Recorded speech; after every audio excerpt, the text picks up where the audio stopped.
Good morning students. D block का एक episode हो चुका है। उस एपिसोड में हमने बेसिक्स क्लियर किए थे, कॉन्फ़िगरेशन और जनरल प्रॉपर्टी जो अनपेयर्ड इलेक्ट्रॉन और वेकेंट डी ऑर्बिटल से लिंक होती है, उन प्रॉपर्टीज को हमने यहाँ पर क्लियर किया था। आज उसी एपिसोड को आगे कंटिन्यू करते हैं, ठीक है। D block elements,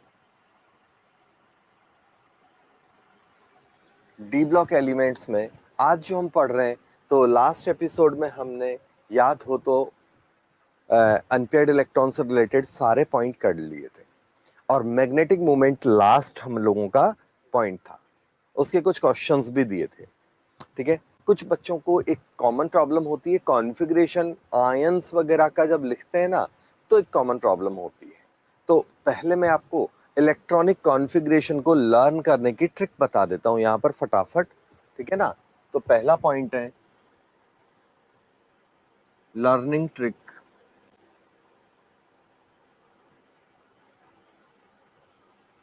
to electronic configuration, ions का हो या एलिमेंट का, सबका इलेक्ट्रॉनिक कॉन्फ़िगरेशन आप मजे मजे में चुटकियों में डी ब्लॉक का यहां से निकाल लोगे, ठीक है। लाइक एक एग्जांपल देखा, स्कैंडियम 21 है, ठीक है। टाइटेनियम है 22, ठीक है। वेनेडियम 23, क्रोमियम Mn 25, आयरन, निकल, कॉपर एंड जिंक। सबसे पहले कॉन्फ़िगरेशन देखते हैं हम लोग एलिमेंट का। एलिमेंट का कॉन्फ़िगरेशन कैसे फटाफट लर्न किया जाए वो चीज देख लेते हैं। देखो, इसका जो कॉन्फ़िगरेशन है वो है आपका 4s2 3d1, इसका है 4s2 3d2। तो एक चीज आप देखो, बहुत सिंपल तरीका है। 21 है मान लो, या 25 है सपोज, तो ये पहले दो इलेक्ट्रॉन 4s के हैं, बाद वाला 3d का है। तो कुल मिला के 25 का कॉन्फ़िगरेशन क्या हो गया बच्चों, बोलो। आया, याद हुआ, मजे में लर्न हो गया कि नहीं हो गया? गुड मॉर्निंग तो कर दो बदमाशों। एक ट्रिक बता दी तब भी कोई गुड मॉर्निंग नहीं कर रहा है। थैंक यू तो कहां से बोलोगे? अभी तो नींदों से ही नहीं जगे हो आप लोग। क्लियर? देखो दोबारा रिपीट कर रहा हूं, जो कॉन्फ़िगरेशन है उसमें पहले दो इलेक्ट्रॉन 4s में भर दो, जैसे ये रहा। तो यहां पर क्या हो गया, 4s2 3d7।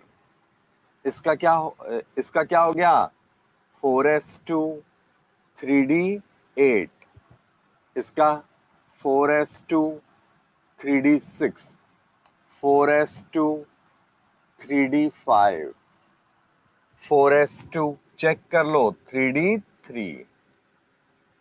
क्रोमियम का एक्सेप्शनल केस है, क्लियर है कि नहीं? Half filled and full field की स्टेबिलिटी के कारण क्रोमियम का होना चाहिए था 4s2 3d4, लेकिन ये नहीं हो के क्या हो जाता है 4s1 3d5। ये कॉमन सेंस होना चाहिए, क्योंकि बेसिक बात तो वही है, बेसिकली तो वही बात लग रही है बच्चों, लेकिन स्टेबिलिटी को तो माइंड में रखना ही पड़ेगा आपको। इट मींस यहां पर कॉपर का क्या हो गया बच्चों, कॉपर का होना चाहिए था 4s2 3d9, लेकिन हो क्या गया 4s1, ये रॉन्ग है, ये है आपका 3d10। बोलो कोई दिक्कत है तो बोल दो। चले हम आगे। जिंक का अब ऐसा मत कर देना कि 4s3 3d0। कॉमन सेंस की बात है, 4s में तो दो से ज्यादा इलेक्ट्रॉन आएंगे नहीं, क्लियर है कि नहीं? तो एक इलेक्ट्रॉन बचा जो डी में डाल दो, तो डी में क्या हो गया, 0 और 1 10 हो जाता है। Simple maths. आ गया कि नहीं आया, बोलो। ये एक ट्रिक मैंने आपको फटाफट बहुत सुपर बुलेट ट्रेन तो पता नहीं इंडिया में कब आएगी, लेकिन अपने बुलेट ट्रेन स्टाइल में मैंने आपको करवाया। जल्दी बोलिए भाई, अलर्ट हो जाओ। आ गया समझ में? तो कॉन्फ़िगरेशन का चक्कर दिमाग से निकाल दो। अब आपको इसके नीचे वाले मेंबर्स पता है कि मतलब निकल के नीचे कौन आता है, पीडी पीटी, तो बस 4 की जगह 5 कर दो, 3 की जगह 4 कर दो। इतनी अकल तो लगा लोगे जब आप जेडबल नीट की तैयारी कर रहे हो बैठे बैठे, तो ये तो आप कर पाओगे। एम आई राइट और रॉन्ग? जल्दी से बोल दो।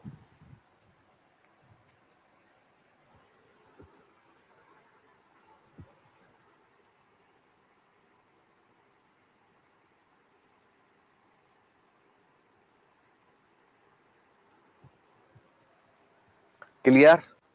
चलो, अब आयंस का कैसे करें? तो आयंस का सपोज कॉन्फ़िगरेशन हमें लिखना है, तो for ions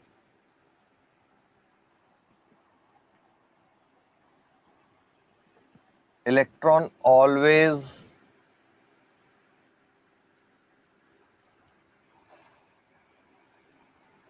first electrons always escape from 4s later from 3d। ये आप ध्यान रखना, पहले इलेक्ट्रॉन 4s से निकालो, उसके बाद फिर 3d से निकालो। ये आयंस का कॉन्फ़िगरेशन लिखने का तरीका हुआ। ठीक है, जैसे एक एग्जांपल लेते हैं हम लोग Fe का। Fe क्या है? 26 है। तो यहां पर क्या है, आपका कॉन्फ़िगरेशन क्या था? 4s2। तरीका अपना ट्रिक क्या कह रहा है बच्चों? ये अब Fe+2 बनाया, तो Fe+2 बनाया तो 4s से निकाल दो 3d6। अब उसको आगे पीछे लिखने का तरीका है, वो कोई ज्यादा बड़ा इशू नहीं है। बोलो, ये और ये दोनों बात तो वही है, मैंने इसी टोन में लिख दिया। क्लियर हो गया?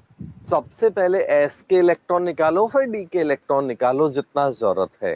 तो आपको ये तो चुटकियों में याद है, इसके बाद तो तुरंत आंसर कर दो। क्लियर हो गया कि नहीं हो गया? बोलो। अगर मान लो Fe+3 बनाना हो, तो डायरेक्ट यहां से समझा रहा हूं, ऊपर से ही 2 इलेक्ट्रॉन एस के निकलेंगे और एक तीसरा यहां से निकलेगा।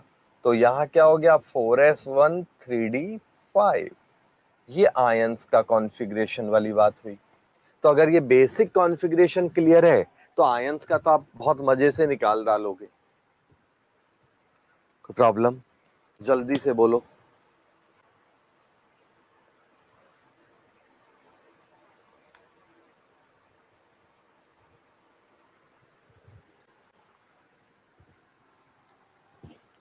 दूसरा तरीका आयंस का निकालने के लिए, सबसे पहले जैसे Fe का ही निकालना था आपको, तो Fe26 है, चेक करो। Fe26 है तो Fe+2 का मतलब पहले 2 उड़ा दो, तो जो बचेगा ना वो 3d का बचेगा। बस मैंने कहा अगर सपोज निकिल+2 है, तो निकिल+2 का क्या होता है? 28। तो पहले 2 उड़ा दो, तो आंसर हो गया 3d8। जल्दी से बोल दो। ये आपको कॉन्फ़िगरेशन का मैंने ट्रिक बता दिया।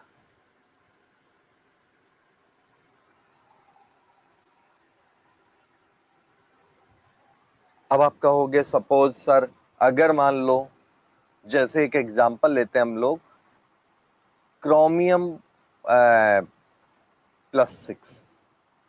तो क्रोमियम होता है 3d5 4s1। तो कॉन्फ़िगरेशन तो चलो कर लोगे, सिंपल एटॉमिक नंबर से कैसे करोगे? तो पहले 2 ये निकले और बाद के ये निकले, तो यहां तो क्या हो गया? 0 बटा सन्नाटा हो गया बच्चों। 4s भी 0 और 3d भी 0। ये आयंस का कॉन्फ़िगरेशन वाला तरीका आपका कंप्लीट हुआ।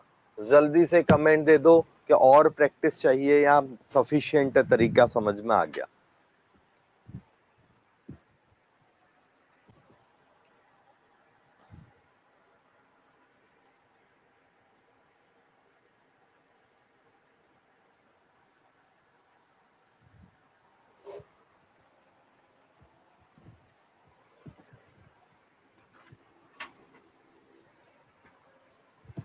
ठीक है, चलिएगा, सफिशिएंट है, वेरी गुड, ये बच्ची अच्छी है।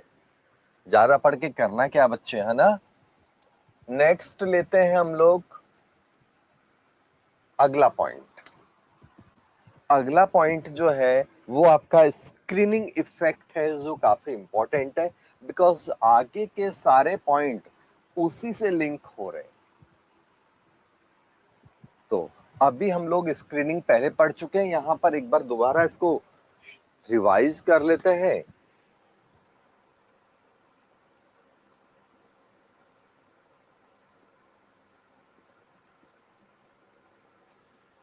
इसी का एक और नाम होता है बच्चों शील्डिंग इफेक्ट। स्क्रीनिंग इफेक्ट का ही एक और नाम होता है शील्डिंग इफेक्ट।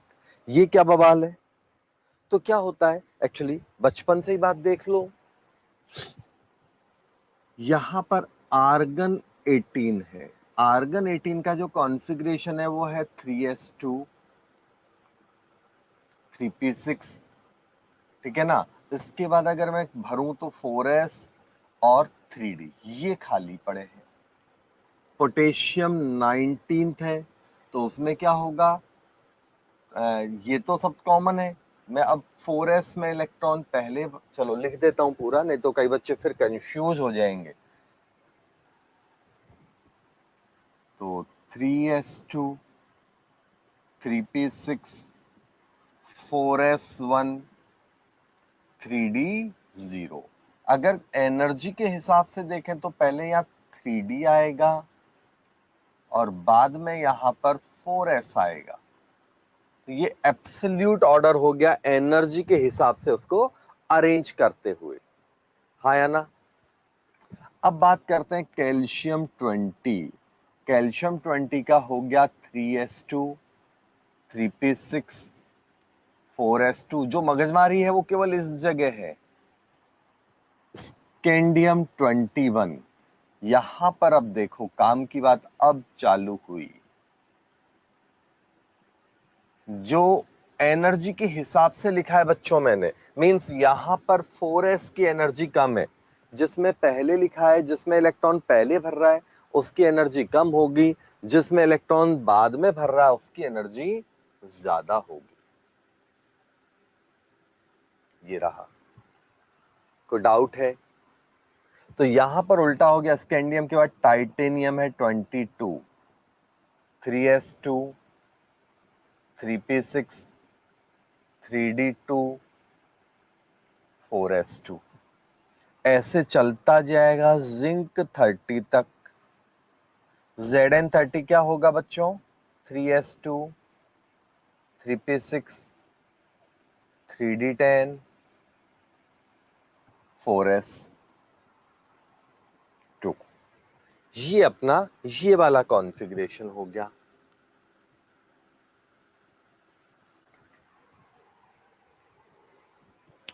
कोई दिक्कत है तो बोल दो।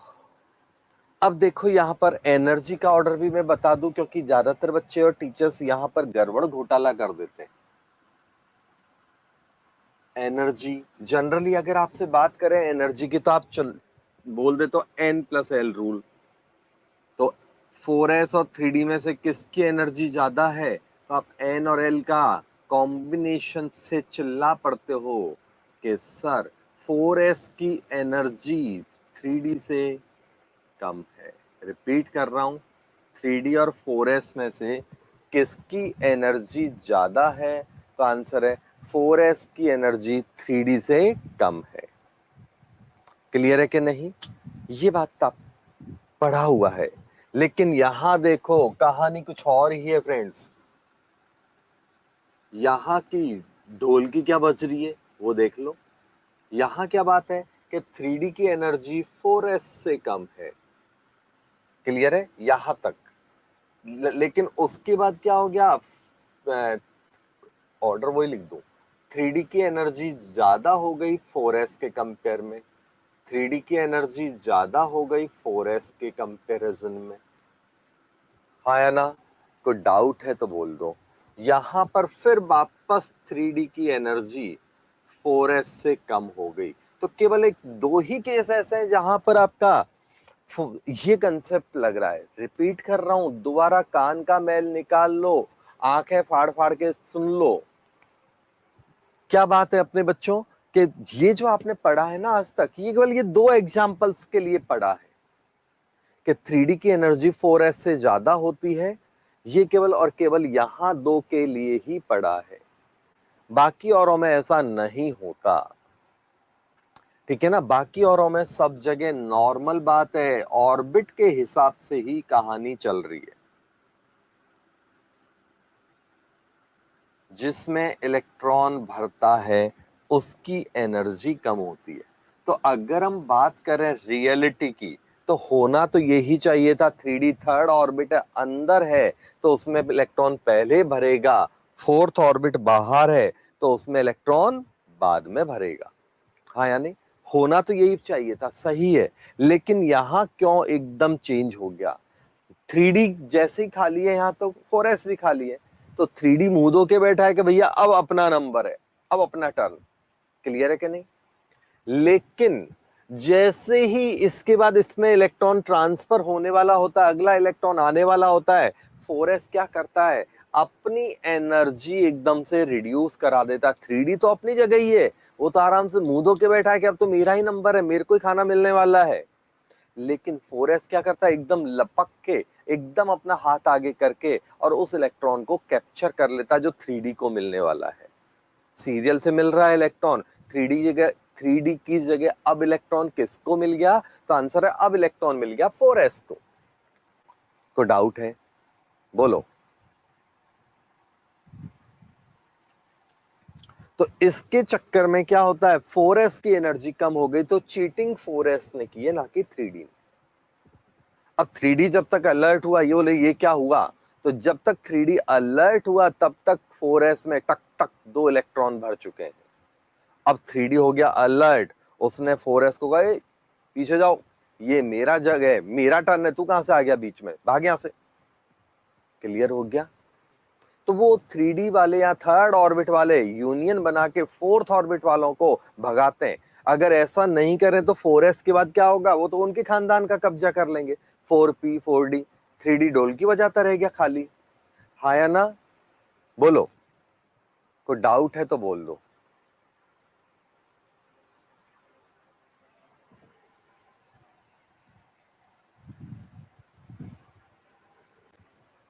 चले हम आगे, कोई प्रॉब्लम है? तो इस केस में क्या हुआ आपका कि 3D जो है या थर्ड ऑर्बिट के इलेक्ट्रॉन आउटर ऑर्बिट मतलब 4s के इलेक्ट्रॉन्स को रिपल कर रहे हैं, भागो यहां से। इसी रिपल्शन का नाम है स्क्रीनिंग इफेक्ट। इसी रिपल्शन का नाम क्या होता है बच्चों? स्क्रीनिंग इफेक्ट होता है। आ गया समझ में? कोई दिक्कत है? द नॉवल कोई बच्चा है जो कह रहा है कि यूट्यूब पर रोजाना लाइव होते हैं? हाँ, सब्जेक्ट वाइज अलग अलग सब्जेक्ट टीचर्स का लाइव चलता है, रोज लाइव होता है। आज केमिस्ट्री, कल फिजिक्स, ऐसे पूरा शेड्यूल होता है बच्चे। ठीक है ना? और ये क्रैश कोर्स नहीं चल रहा है, 12th का चल रहा है, regular 12th plus JEE NEET वाला सिलेबस। क्रैश कोर्स कब चलता है? जब एग्जाम्स के महीना 15 दिन बचते हैं तब। अभी तो बहुत टाइम है। अभी ड्रॉपर बैच चालू हो रहा है मंडे से, तो किसी को उसमें इंटरेस्ट है तो ड्रॉपर बैच जो मंडे से चालू हो रहा है नया, उसके लिए आप इंक्वायरी कर सकते हैं। हमारे इंक्वायरी नंबर वगैरह पे आपको डिटेल मिल जाएगी बेटा। चले हम आगे, कोई प्रॉब्लम है तो बोल दो। तो स्क्रीनिंग और शील्डिंग इफेक्ट क्या होता है? तो यहां पर बात है repulsion of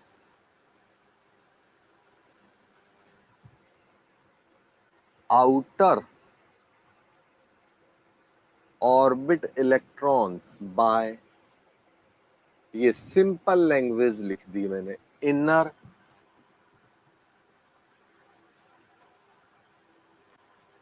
orbit electron is called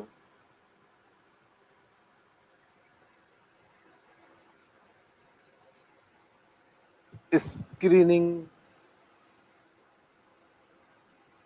effect। Screening effect क्या होता है? आउटर ऑर्बिट इलेक्ट्रॉन्स जो है वो उनका रिपल्शन होता है अंदर वालों से। यही समझाया था, जैसे इसके रेस्पेक्ट में बात करें तो 3D का रिपल्शन हो रहा है, सॉरी 3D रिपल कर रहा है 4s को यहां पर, ठीक है ना। और इसी का नाम होता है शील्डिंग। चलो वो तो लिखना क्या है, छोड़ो ना, फालतू की लैंग्वेज क्या। इसी का ही एक और नाम क्या है, शील्डिंग इफेक्ट। कोई डाउट है तो बोलो। नेक्स्ट, अब जो होता है ये स्क्रीनिंग और शील्डिंग इफेक्ट होता सब जगह है, प्रेजेंट या ऑब्जर्व इन ऑल एलिमेंट्स। ऐसा नहीं कि केवल डी ब्लॉक में ही होता है, but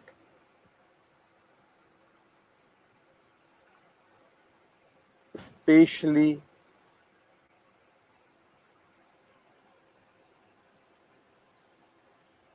consider in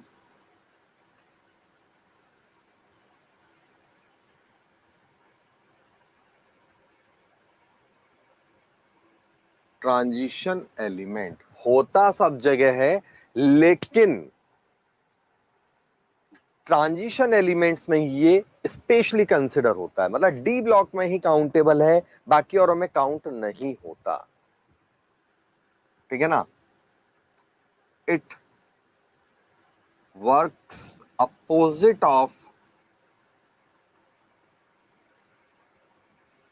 opposite to NFA, nuclear force of attraction के अपोजिट में ये वर्क करता है बच्चे। क्लियर है? तो न्यूक्लियर फोर्स ऑफ अट्रैक्शन के अपोजिट में वर्क करता है, ठीक है ना। And balance to almost 85% part of NFA, ये भी ध्यान रखना। Balance to almost 85% part of NFA। NFA के 85% पार्ट को ये ऑलमोस्ट बैलेंस कर देता है, ये आप ध्यान रखना। क्लियर है कि नहीं, ये ध्यान रखना। Left to right screening effect as well as NFA both increases, ठीक है ना। दोनों इंक्रीज होते हैं, दोनों एक दूसरे को बैलेंस किए हुए रहते हैं। ये बात मैंने बताई, दोनों एक दूसरे के अपोजिट हैं, बैलेंस करके रखेंगे, दोनों लेफ्ट राइट इंक्रीज होते हैं and balance to each other. Clear है सबको? सो इन ट्रांजिशन सीरीज या डी ब्लॉक लिख देता हूं, D block left to right size मतलब atomic size IP EA other properties जो भी है ना, अदर प्रॉपर्टीज रिमेन्स सेम। ये सारी की सारी प्रॉपर्टी लगभग सेम बनी रहती है। लेफ्ट राइट जब ट्रांजिशन सीरीज में चलते हैं तो ये सारी की सारी जो प्रॉपर्टीज हैं ये सेम रहती है, बहुत ज्यादा वेरिएशंस नहीं आते। मेहरबानी किसकी है ये? तो ये मेहरबानी है स्क्रीनिंग इफेक्ट की। को डाउट है तो बोल दो। अब बताओ क्या हालचाल है आपके। तो मैंने आपको अभी screening effect point two point समझाया, स्क्रीनिंग इफेक्ट क्या होता है, कैसे वर्क करता है, कैसे क्या रहेगा, ठीक है ना। अब देखो आगे की बात, स्क्रीनिंग इफेक्ट ऑर्डर क्या होता है, SE लिख रहा हूं मैं शॉर्ट में। अगर हम बात करें तो S ब्लॉक का स्क्रीनिंग इफेक्ट P से, P का D से, D का F से ज्यादा होता है। ये स्क्रीनिंग इफेक्ट ऑर्डर है। स्क्रीनिंग इफेक्ट का ऑर्डर क्या होता है? SPDF। अब S का सबसे ज्यादा है, ये ध्यान रखना, कभी कभी क्वेश्चन आ जाता है। अब बच्चे को लगता है यार S और P में तो कभी सुना ही नहीं है नाम, तो D और F को सबसे पहले लिख देता है, उल्टा आंसर लिख देता है। बोले यार डी ब्लॉक में पढ़ा है स्क्रीनिंग इफेक्ट, तो ठीक है, कंसीडर वहां मेन होता है, होगा सब जगह। क्लियर है? लेकिन जो जितना अंदर है उसको उतना ही क्या होगा, गर्दी लगेगी, भीड़ लगेगी, यार सारे मेरे ऊपर ही आपके बैठे हुए हैं, तो वो क्या करेगा, रिपल करने का ट्राई करेगा। रिपीट कर रहा हूं, जो जितना अंदर है, आपको पता है एस सबसे पहले आता है, फिर पी आता है, फिर डी आता है, और एफ आराम से बाहर डांस कर रहा होता है सबसे आउटर साइड में। तो एफ पे तो कोई प्रॉब्लम है ही नहीं। तो सबसे ज्यादा स्क्रीनिंग इफेक्ट कौन डेवलप करेगा? हाईएस्ट स्क्रीनिंग इफेक्ट कौन डेवलप करेगा बच्चों? तो आंसर है हाईएस्ट डेवलप करेगा एस, क्योंकि वो अंदर है। अंदर है तो वो क्या करेगा? सबको रिपल करने का ट्राई करेगा, भागो यहां से, भागो यहां से। क्लियर है कि नहीं? कोई डाउट है तो बोल दो, कमेंट देते रहो। अगर मैं इसको डायग्राम वाइज समझाऊं तो देखो, डायग्राम वाइज भी समझ लो आप। ये न्यूक्लियस, ये फर्स्ट ऑर्बिट, ये सेकंड ऑर्बिट, ये थर्ड ऑर्बिट, और ये है आपका फोर्थ ऑर्बिट। ये है अपना केस। अब क्या होता है 1 2 3 4 में, ये अंदर के ऑर्बिट के इलेक्ट्रॉन्स ऐसे बाहर वाले ऑर्बिट के इलेक्ट्रॉन्स को ऐसे भगाते हैं, बोले भागो मेरे अंगने में, तुम्हारा क्या काम है, यहां से जल्दी भागो। तो गाना कौन सा गा रहे हैं? मेरे अंगने में तुम्हारा क्या काम है। क्लियर हो गया बच्चों? साइज बढ़ाने का काम कर रहा है, तो ये है स्क्रीनिंग इफेक्ट। लेकिन एक और है, लेकिन यहां पर देखो एक और गाना चल रहा है, आजा प्यारे पास हमारे काहे घबराए। ये न्यूक्लियस अंदर की तरफ खींचता है, इसे कहते हैं, ये है आपका स्क्रीनिंग इफेक्ट, और ये है आपका NFA, nuclear force of attraction. दो फोर्स है यहां पर, NFA और स्क्रीनिंग इफेक्ट। दोनों एक दूसरे के अपोजिट हैं, दोनों एक दूसरे के अपोजिट हैं, इसीलिए एक दूसरे को बैलेंस कर देते हैं। कोई डाउट है तो बोल दो। आ गया समझ में? कमेंट देते रहो भाई जल्दी से। अब आगे की बात करते हैं। ट्रांजिशन सीरीज में अगर हम पॉइंट टू पॉइंट बात करें तो देखो, स्कैंडियम से लेके और Mn तक, मिडिल तक। फिर आता है आयरन, मिडिल वाले बिल्कुल सेंटर वाले मेंबर। फिर आता है कॉपर और जिंक। ये तो देखो एकदम सिंपल लैंग्वेज का क्वेश्चन था ये तो, कि दोनों यहां पर के लेफ्ट राइट चलते हैं तो लगभग लगभग सारी प्रॉपर्टी सेम रहती है। अब हम एलिमेंट वाइज बात कर रहे हैं, कि 1 to 1 बात कर रहे हैं, तो देखो स्क्रीनिंग इफेक्ट यहां पर, यहां क्या है, हम पॉइंट देख रहे हैं, तो NFA है, और दूसरा है स्क्रीनिंग इफेक्ट। NFA क्या होता है? बचपन से ज्यादा होता है, स्क्रीनिंग इफेक्ट तो बाद में आता है। तो शुरुआत वाले स्टार्टिंग के मेंबर्स में क्या होगा? NFA स्क्रीनिंग इफेक्ट के ऊपर पावरफुल है। क्लियर है कि नहीं? NFA स्क्रीनिंग इफेक्ट से ज्यादा पावरफुल है। ये है आपका स्क्रीनिंग इफेक्ट ऑर्डर। क्लियर है कि नहीं? लेकिन धीरे धीरे करके मिडिल पार्ट में क्या होता है, NFA स्क्रीनिंग इफेक्ट से कम हो जाता है, मतलब दोनों यहां पर मिडिल में बराबर बराबर हो जाता है ऑलमोस्ट। और लास्ट में तो स्क्रीनिंग इफेक्ट जो लगातार बढ़ता जा रहा है, ये उसको ओवरटेक कर देता है। आ गया समझ में? स्टार्टिंग में NFA बाय बर्थ है, वो तो होगा ही होगा, जन्म सिद्ध अधिकार है हमारा, तो वो तो स्टार्टिंग में ज्यादा, स्क्रीनिंग तो अभी चालू हुआ है ना, रिपल्शन का मेन इम्पैक्ट तो स्टार्टिंग में NFA ज्यादा है, स्क्रीनिंग इफेक्ट थोड़ा कम है। धीरे धीरे करके स्क्रीनिंग बढ़ता जाता है, और बाद में वो उसको ओवरटेक कर जाता है। तो यहाँ क्या होगा, अगर मैं बात करूं साइज की, बात करूं साइज मींस एटॉमिक साइज है, कॉमन सेंस है। NFA ज्यादा है तो स्टार्टिंग के मेंबर्स में साइज स्लाइटली कम होता है, स्टार्टिंग के मेंबर्स में साइज जो है वो धीरे धीरे कम होता है। बीच वाले मेंबर्स का साइज आप देखोगे तो लगभग सेम बना रहता है, और लास्ट वाले मेंबर्स में स्क्रीनिंग इफेक्ट बढ़ जाता है तो साइज भी बढ़ जाता है। IP एक और कोई प्रॉपर्टी ले लेते हैं, तो हम लोग ज्यादा जो वैल्यूएबल है, ज्यादा इंपॉर्टेंट है, वो आईपी। आईपी क्या होगा, साइज का उल्टा होता है। तो पहले मेंबर्स में आईपी ज्यादा होगा, मिडिल में आईपी लगभग लगभग सेम होता है, लास्ट वालों में भी आईपी बढ़ जाता है।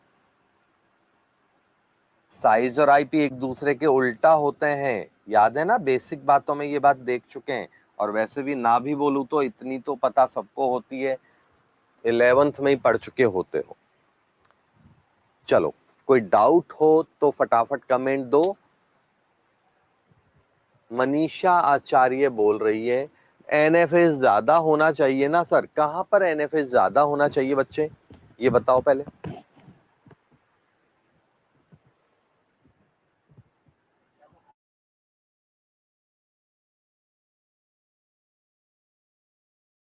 ठीक है ना।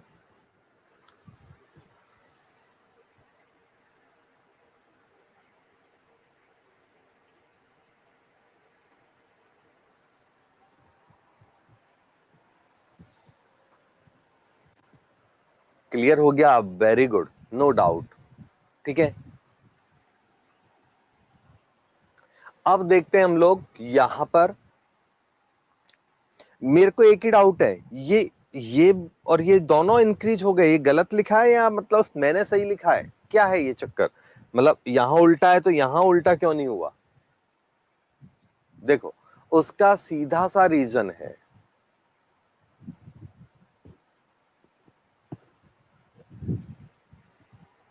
ठीक है, चलो कोई बात नहीं बेटा, है ना। यहां पर देखो आप कि यहां पर देखो, साइज भी बढ़ा, साइज बढ़ा तो आईपी कम होना चाहिए था, लेकिन यहां आईपी बढ़ गया because of stability factor. Copper और जिंक में फुलफिल्ड डी की स्टेबिलिटी होती है, इसके कारण उसका साइज भी बढ़ा और उसका आईपी भी बढ़ा। कोई प्रॉब्लम है तो बोल दो जल्दी से। ये बोर्ड पे जरा भी किसी को दिक्कत है तो बोलो तुरंत, नहीं तो फिर मैं आगे पॉइंट चालू करता हूं। जल्दी से कमेंट दे दो फटाफट।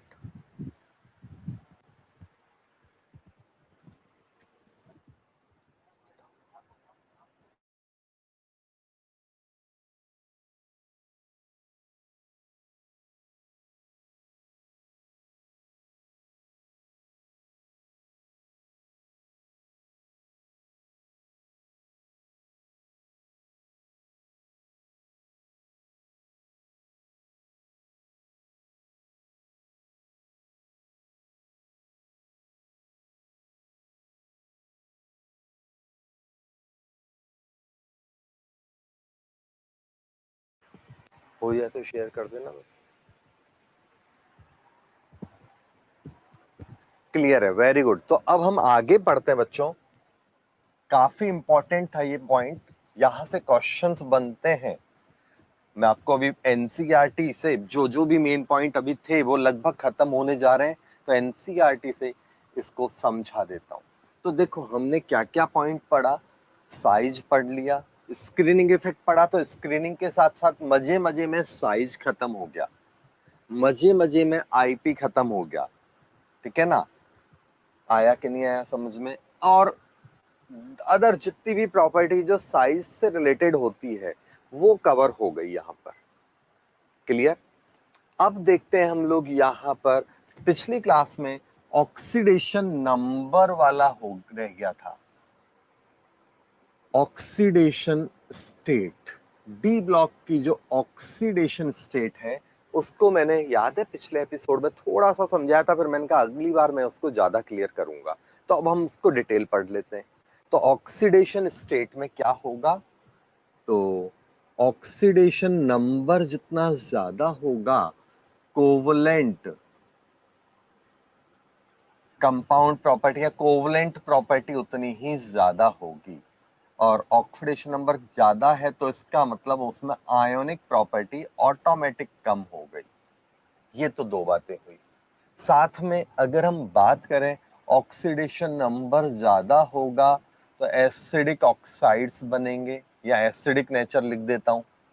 ऑक्सीडेशन नंबर ज्यादा है तो जो कंपाउंड होंगे वो एसिडिक नेचर के ज्यादा होंगे और बेसिक नेचर के कंपैरेटिवली कम होंगे।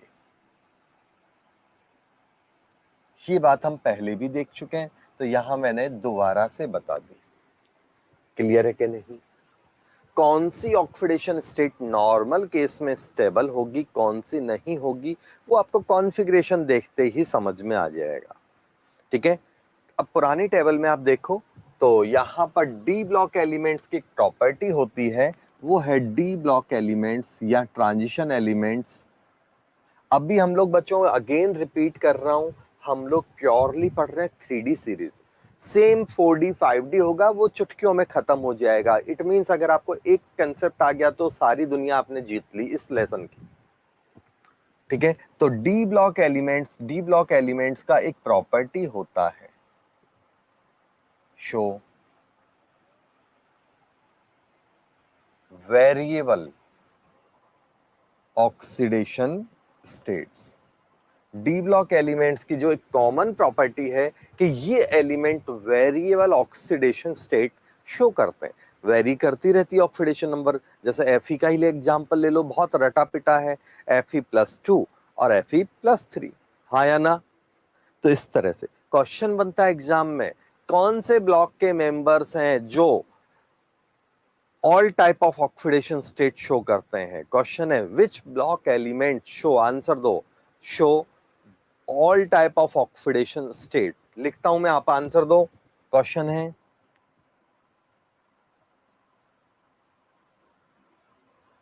आंसर आना चाहिए।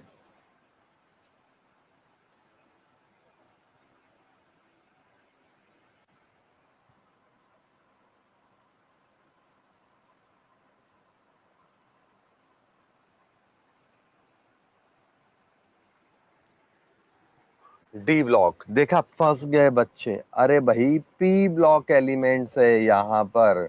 ऑल टाइप का मतलब पॉजिटिव, नेगेटिव और जीरो, सारी टाइप की ऑल ऑक्सीडेशन स्टेट शो कर लेते हैं। याद है ना, नेगेटिव आयन भी बनते हैं तो मेटल से तो पॉजिटिव आयंस भी बनते हैं, और इनर्ट गैस तो जीरो होता ही है। पिछली क्लास में ही समझाया था, कोई डाउट? याद है पहले भी ये क्वेश्चन कराया है। अभी बच्चा यहीं पे ही फंसता है बस, केवल और केवल क्या फंसता है कि वो ये भूल जाता है कि वेरिएबल है या ऑल टाइप है। उसको लगता है एक से ज्यादा है, इसका मतलब नेगेटिव पॉजिटिव नहीं देख रहा वो, वेरिएबल का मतलब या ऑल टाइप का मतलब मल्टी।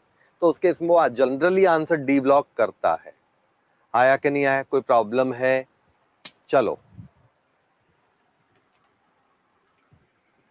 नेक्स्ट, अब हम बात करते हैं यहां पर कौन सी ऑक्सीडेशन स्टेट स्टेबल होगी और कौन सी नहीं होगी।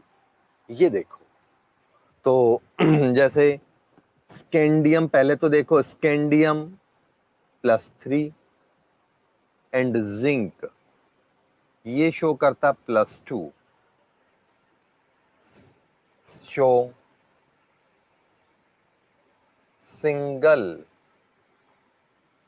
Oxidation state. जिंक और स्कैंडियम ऐसे मेंबर्स हैं जो single single oxidation state show करते हैं, वेरिएबल शो नहीं करते। तो डी ब्लॉक में कौन से एलिमेंट है जो वेरिएबल ऑक्सीडेशन स्टेट शो नहीं करते? तो डी ब्लॉक का मतलब 3D सीरीज की बात हो रही है। Again I am repeating, 3D series ही पढ़ रहे हैं अभी हम लोग। तो 3D सीरीज में केवल दो मेंबर हैं जो एक से ज्यादा ऑक्सीडेशन नंबर शो नहीं करते। दोनों में भी एक ही आंसर टिक करना हो, then your answer will be Zn, क्योंकि Zn बिल्कुल ईमानदारी के साथ G+2 ही दिखाएगा। स्कैंडियम थोड़ी मक्कारी कर जाता है, आपको पता है ना, स्कैंडियम+3 भी बनता है, वो स्टेबल नहीं होता, अलग बात है। तो अगर एनीवन टिक करना है तो आपको आर्ग्यू करने की जरूरत नहीं, आपका answer will B zinc. Clear हो गया? तो ये एक पॉइंट आपका हो गया। मैक्सिमम ऑक्सीडेशन स्टेट कौन शो करता है? तो आंसर है 3D सीरीज में कौन शो करेगा? Mn+7। और पीरियोडिक टेबल में कौन शो करेगा? पूरी पीरियोडिक टेबल में ऑस्मियम+8, और दूसरा है रुदरफोर्डियम। आयरन के नीचे होते हैं ये दोनों मेंबर्स, रुदरफोर्डियम+8। ये दो मेंबर हैं Mn +8 शो करता है, रुदरफोर्डियम भी +8 शो करता है। ठीक है, तो यहां पर अगर बात करें तो ऑप्शन वाइज आपको आंसर दे देना है, वो कोई जरूरी नहीं है। वो ये कहते हैं बताओ कौन है जो सबसे ज्यादा ऑक्सीडेशन नंबर शो करेगा। ना उन्होंने 3D लिखा ना पीरियोडिक लिखा, तो कॉमन सेंस है, ये ऑप्शन दे रखे हैं तो इनमें से टिक कर दो, नहीं तो भारत माता की जय यहाँ तो होनी ही है। क्लियर है, तो ये बात आपको सेल्फ ध्यान रखनी है कि फाइनल आंसर आपका क्या होगा, अकॉर्डिंग टू ऑप्शंस होगा। कोई डाउट है? ठीक है, अब देखते हैं अपन यहां पर, जैसे अगर आपसे कहा जाए, क्रोमियम का एक एग्जांपल लेता हूं उस बात को समझाने के लिए। क्रोमियम होता है 3d5 4s1। तो इस कंसेप्ट को थोड़ा क्रोमियम से इजीली समझते हैं अपन लोग। तो क्रोमियम में +1 तो देखो मैंने आपको बताया था किसी भी एलिमेंट का स्टेबल नहीं है एक्सेप्ट कॉपर। कॉपर के अलावा बाकी कोई भी ऐसा एग्जाम्पल नहीं है जिसका +1 स्टेबल होगा। क्लियर है, तो +1 तो भूल जाओ, अपने माइंड से ही निकाल दो, मैं लिख दूंगा अभी। ठीक है ना, तो यहां पर क्या होगा, अगर मैं Cr+2 कर दूं तो Cr से Cr+2 बना दूंगा तो क्या होगा, 3d4 हो जाएगा। Cr+2 से इस बात को समझना, वैसे तो ये अगले लेसन में बहुत इजीली समझ में आएगा, पर ठीक है थोड़ा बहुत यहाँ समझा देता हूं। तो क्रोमियम +3 का मतलब 3d3 बन जाता है। ठीक है ना, उसके बाद सीधा क्रोमियम +2 बनता है, वो इमीडिएट इसमें बदल जाता है। इसके बाद क्रोमियम +6 काउंटेबल है, बीच के मेंबर्स की काउंटिंग नहीं होती, तो उसका कारण है 3d0। जैसे ये एक एग्जांपल लिया, ठीक है ना, क्रोमियम के हमने केवल 3 ऑक्सीडेशन नंबर लिए हैं, बाकी और ऑक्सीडेशन नंबर नहीं लिए हैं। 4 5 अगर आप बनाना हो तो बना लो, बट ये है। स्टेबिलिटी ऑर्डर की बात करूं मैं यहां पर, तो सबसे ज्यादा स्टेबल है क्रोमियम 6, उसके बाद आएगा 3, उसके बाद आएगा Cr+2। क्लियर हो गया होगा मैं क्या बोलना चाह रहा हूं? ठीक है ना, अब बात आती है क्रोमियम जो है ये Cr+2 से Cr+3 में इजीली बदल जाता है स्टेबिलिटी मेंटेन कराने के लिए। आप कहोगे सर कहाँ स्टेबिलिटी, तो यहां पर आपको समझने के लिए आना पड़ेगा, डी ब्लॉक के जो ऑर्बिटल है ना, वो 2 कैटेगरीज में स्प्लिट होते हैं। डी ब्लॉक के ऑर्बिटल्स जब आपने एटॉमिक पढ़ा होगा तब ये देखा होगा, ये T2g है और ये ऑर्बिटल है Eg। ये डी ब्लॉक के ऑर्बिटल है या डी ब्लॉक है। ठीक है ना, तो अब सीधी सी बात है, 1 2 3 का मतलब ये तीनों भर गए, 1 2 3, तो 3 वाला 4 के कंपेयर में ज्यादा स्टेबल है। तो +3 स्टेबल क्यों है, तो क्रोमियम +3 स्टेबल है, क्यों, due to half filled stability of T2g orbitals. Chromium +3 stable क्यों है, T2g ऑर्बिटल्स की हाफ फिल्ड स्टेबिलिटी के कारण। दूसरा है Cr+6 स्टेबल है, वो तो सबको समझ में आ गया, due to D0 configuration. Short में लिख दिया, इतनी मेहरबानी तो आप कर लेना भैया, हाँ या ना। तो इसका मतलब क्या हुआ, एक और बात आप ध्यान रखो, कई सारे टॉपिक एक साथ मिक्स कर रहा हूं इसमें ऑक्सीडेशन नंबर में, इसलिए काफी लंबा जाएगा मतलब। ठीक है ना, तो क्रोमियम +3 2 इजीली क्रोमियम +3 में ऑक्सीडाइज होगा, ये रास्ता तो वो जाएगा, इधर वो नहीं आएगा। क्लियर है कि नहीं, तो क्रोमियम क्या हुआ, यहां से वो इजीली इधर जाएगा। ठीक है ना, यहां से इजीली इधर आ जाएगा। रेडॉक्स प्रोसेस में, क्योंकि इसके आगे तो जा नहीं सकता। तो क्रोमियम क्या है, अच्छा ऑक्सीडाइजिंग एजेंट है, Cr+6 बेस्ट, मतलब बेस्ट ऑक्सीडाइजिंग एजेंट है। इस तरह की सारी लैंग्वेज आपको आनी चाहिए। Cr+3 खुद ऑक्सीडाइज होगा, तो बेस्ट इस एग्जाम्पल में रिड्यूसिंग एजेंट है। और गलती से कहीं पर Cr+2 बन गया तो ये बेस्ट खुद ऑक्सीडाइज हो रहा तो रिड्यूसिंग एजेंट है।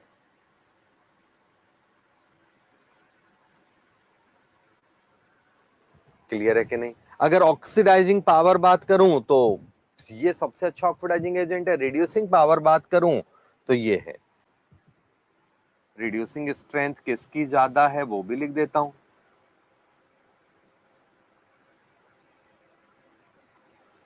Cr+2 की ज्यादा है Cr+3 के कंपेयर, क्योंकि Cr+2 इजीली ऑक्सीडाइज होता है।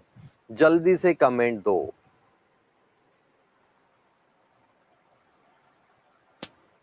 बाकी जो बोल रहे हैं कोऑर्डिनेशन में, ये पूरा बहुत डिटेल पढ़ने वाले हैं। तो यहां पर मैंने ऑक्सीडेशन स्टेट का एक एग्जांपल दिया आपको। अगर मैं आपको Fe का एग्जांपल लूं, अब ज्यादा डिटेल नहीं जाऊंगा। Fe+2 होता है, ये क्या होता है 3d6 4s0 है। Fe के दो मेन है, Fe+3 है, सबको पता है 3d5 4s0 है। ज्यादा स्टेबल कौन है? तो ये भी स्टेबल है, ये भी स्टेबल है, ये ज्यादा स्टेबल है, कारण stability of half field orbitals.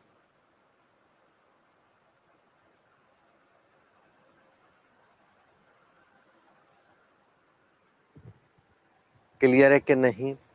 बाकी ये स्टेबल क्यों है? तो अब आप ये से मत सोचना अभी तक आपकी गंदी आदत क्या पड़ी हुई है, 1 2 3 4 5 6 ऐसे करते हो, 5 बरा फिर एक पे ऐड कर दिया ना भाई। जब कॉम्प्लेक्स बनते तो आप इस तरह देखो कि 1 2 3 4 5 6 वहीं पेयर्ड हो जाएगा। इसी के कारण ये भी स्टेबल है, बट वो सुपर स्टेबल है इसके कंपेयर में। किसी को कोई प्रॉब्लम है तो बोल दो, जल्दी से कमेंट दो भाई, फिर आगे चलते हैं। अभी स्टेबिलिटी चल रहा है अपना।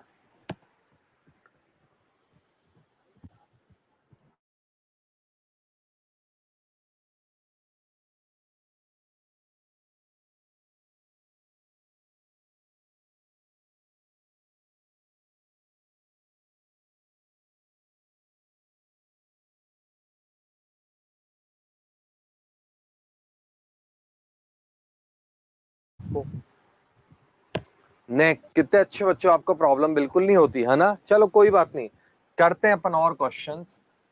इसी में ऑक्सीडेशन नंबर ही अभी कंटिन्यू चल रहा है।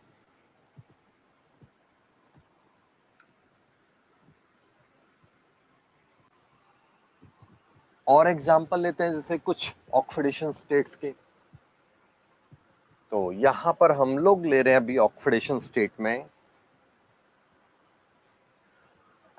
Mn का एग्जांपल ले लेते हैं। चलो आप भी क्या याद रखोगे, Mn 25 होता है ना।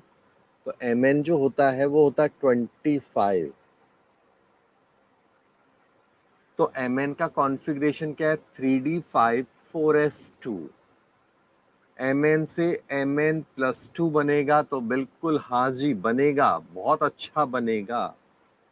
Mn+2 ये हो गया 3d5 4s0। Mn+2 से Mn+3 बन जाएगा, बनेगा, बट 3d4 है तो 4s0। ये ज्यादा अच्छा है, ये उतना अच्छा नहीं है। हाँ या ना? देखते ही समझ में आ गया आपको बच्चों कौन सा ऑक्सीडेशन नंबर ज्यादा स्टेबल है। क्लियर है कि नहीं? लॉजिक क्लियर है सबको? अब Mn+2 के बाद Mn+6 काउंटेबल है, इसका 4 भी काउंटेबल है तो 4 भी ले लेते हैं। तो 3d3 4s0 ये बनेगा फिर इसके बाद बन जाएगा Mn6, फिर इसके बाद बनेगा Mn7। तो Mn6 में क्या होगा, शगुन का इलेक्ट्रॉन रहता है, और Mn7 तो सबसे ज्यादा स्टेबल है। आई थिंक समझाने की जरूरत नहीं है। ये हाँ या ना का मतलब है जो ज्यादा, ये मैंने वो लिखे हैं जो इसके पॉसिबल ऑक्सीडेशन स्टेट है। पॉसिबल ऑक्सीडेशन स्टेट है तो ना का मतलब ये नहीं कि नहीं बनेगा, ना का मतलब है कि कम स्टेबल है, इग्नोर कर सकते हैं हम लोग। क्लियर है?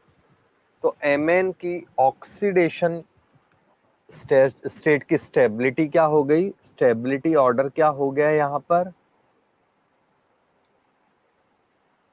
देखो Mn7 सबसे ज्यादा स्टेबल है। Mn7 के बाद क्यों, वो तो समझाने की नौबत नहीं होनी चाहिए, जल्दी बोल दो। Mn7 के बाद कौन ज्यादा स्टेबल है, तो आंसर है Mn+2। फिर कौन स्टेबल है, तो आंसर है Mn+4। फिर कौन स्टेबल है Mn+4 के बाद, 4 क्यों स्टेबल है, वही T2G वाला कंसेप्ट, ठीक है ना। Mn+4 के बाद कौन स्टेबल होगा, तो कंपेयर में दोनों ही अनस्टेबल है, बट Mn,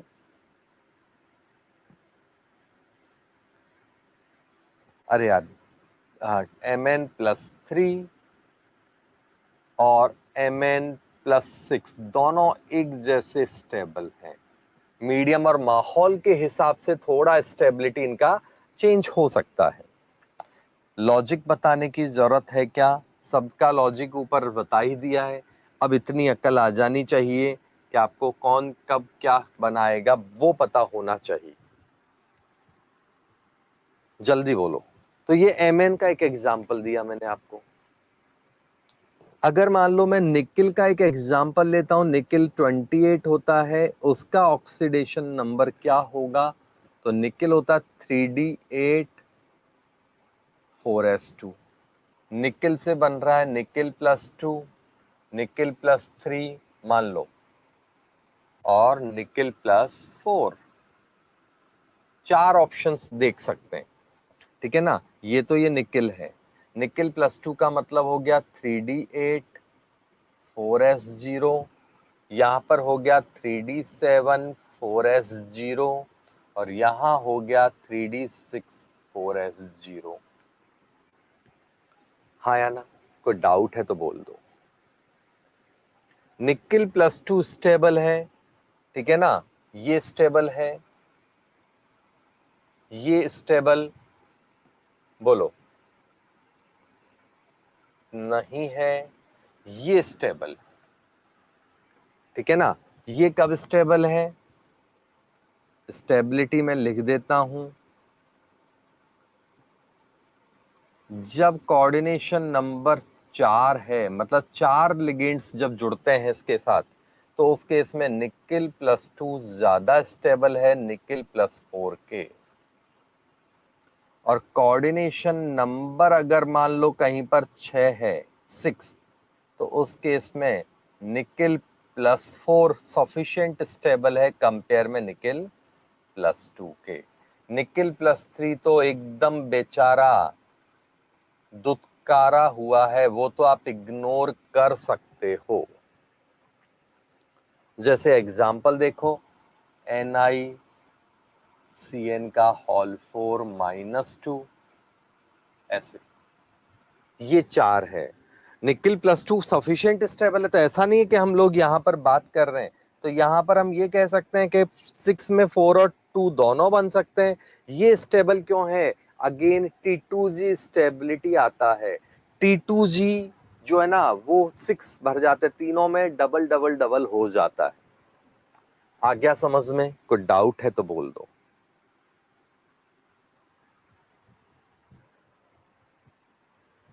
अगर मान लो मैं इसी बात को कोबाल्ट का एग्जाम्पल लेके समझाऊं,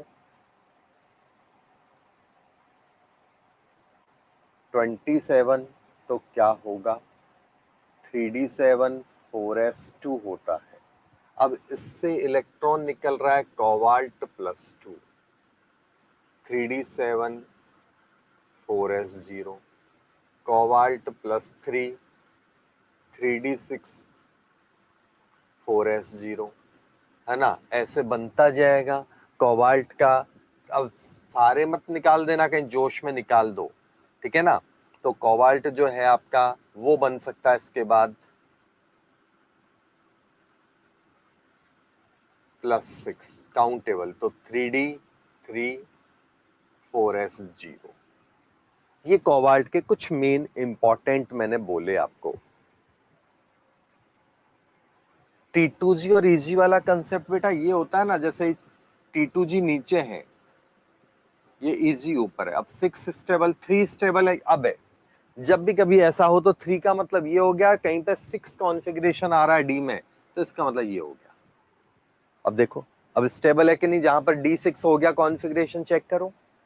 D3 और D6 क्यों स्टेबल है वो समझ में आ गया, उधर देखो। अभी भी बोलो, बाकी तो कोऑर्डिनेशन में पूरा डिटेल एग्जांपल वाइज और डिटेल पढ़ेंगे, अभी केवल इतना ज्ञान रखो, इससे ज्यादा मत सोचना आप। तो इसका मतलब यहां पर भी बात समझ में आ गई, ज्यादा स्टेबल कौन है, स्टेबिलिटी ऑर्डर क्या हो गया, CO+3 is stable, then CO+6 is stable, then CO+2। Cobalt का स्टेबिलिटी ऑर्डर में ये होगा, बट पॉपुलर ये दो हैं। यहां भी देखो वही चीज अगेन एंड अगेन रिपीट हो रही है बच्चों, तो चेक कर लो आपको प्रॉब्लम है क्या।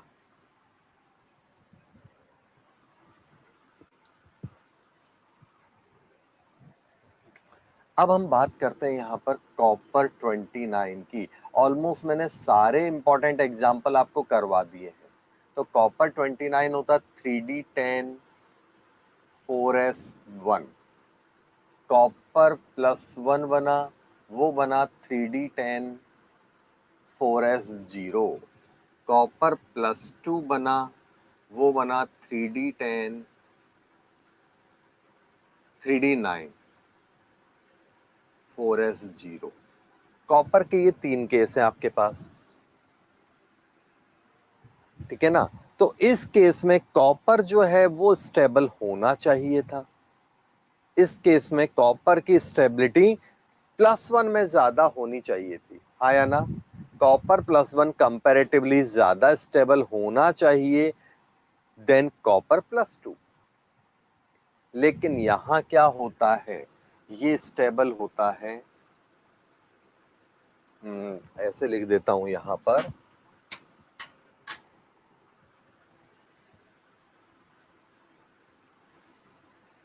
स्टेबिलिटी कॉपर +1 गैस फेज में ज्यादा स्टेबल है कॉपर +2 से। लॉजिक आपके सामने है। D10 स्टेबिलिटी समझाने की नौबत नहीं है। इन एक्वस सॉल्यूशन या फिर जनरल में जब कुछ भी नहीं लिखा हुआ है तब भी यही बात आपको लगानी है जो मैं बता रहा हूं। एक्वस सॉल्यूशन या जनरल के केस में क्या होगा, जो ज्यादा पॉपुलर है, कॉपर +2 की स्टेबिलिटी कॉपर +1 से ज्यादा है।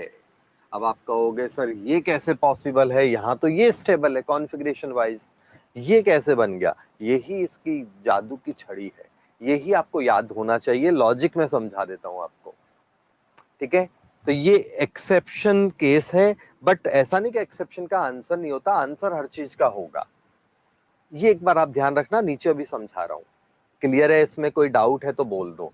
तो ये अगर आपको सॉल्यूशन लिख दिया, गैस जब तक सामने वाला आपको चिल्ला चिल्ला के गैस ना बोले ना, तब तक आप ये आंसर मत सोचना, ये ही सोचना। उन्होंने कुछ नहीं लिखा, बताओ कॉपर का कौन ज्यादा स्टेबल है, तो ये नहीं कि सर मैंने ऐसा सोचा, नहीं, बेवकूफ कहलाओगे तुम, आंसर ये ही होगा।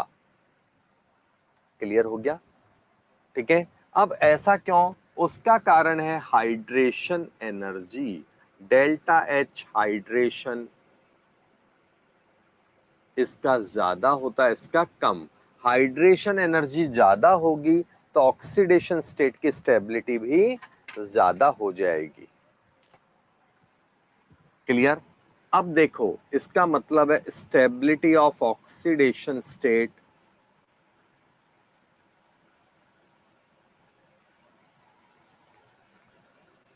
एक्सप्लेन बाय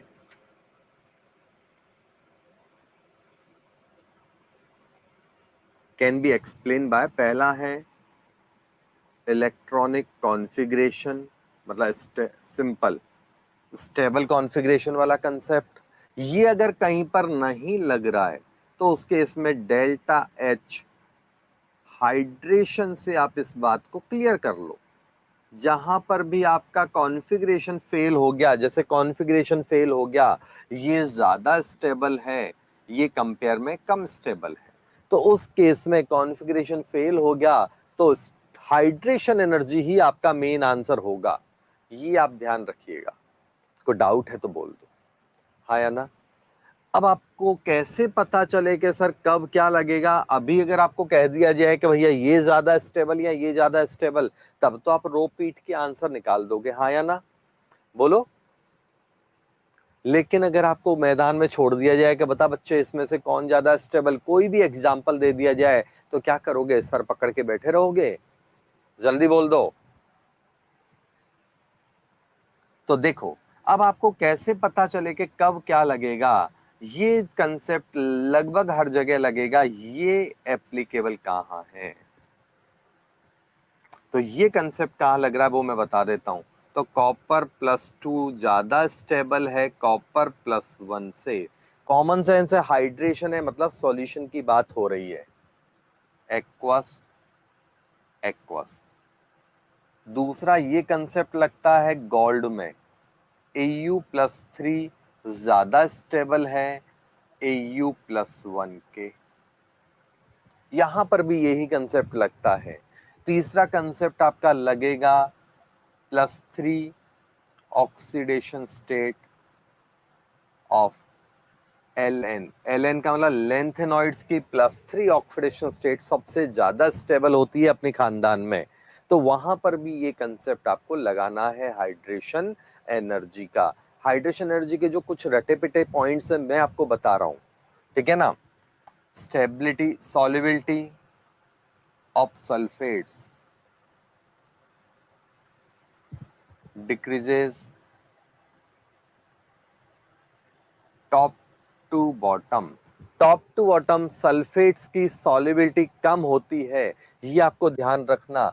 ये बात हम पहले भी देख चुके हैं। Barium sulphate, beryllium sulphate, magnesium sulphate, dot dot dot. Barium sulphate, बीच के मेंबर्स आप लिख लेना खुद। इतनी अकल है कि अकल घास चरने गई या कोरोना हो गया उसको अकल को जल्दी से बोल दो। कर पाओगे ना बीच के मेंबर्स? तो डाउन द ग्रुप सॉल्युबिलिटी जो है ना, ये आपका सॉल्युबिलिटी ऑर्डर है।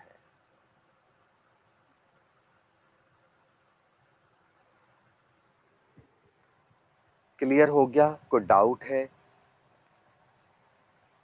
कमेंट देते रहो भैया। अब देखो, यहां पर अगर हम बात करें hydration energy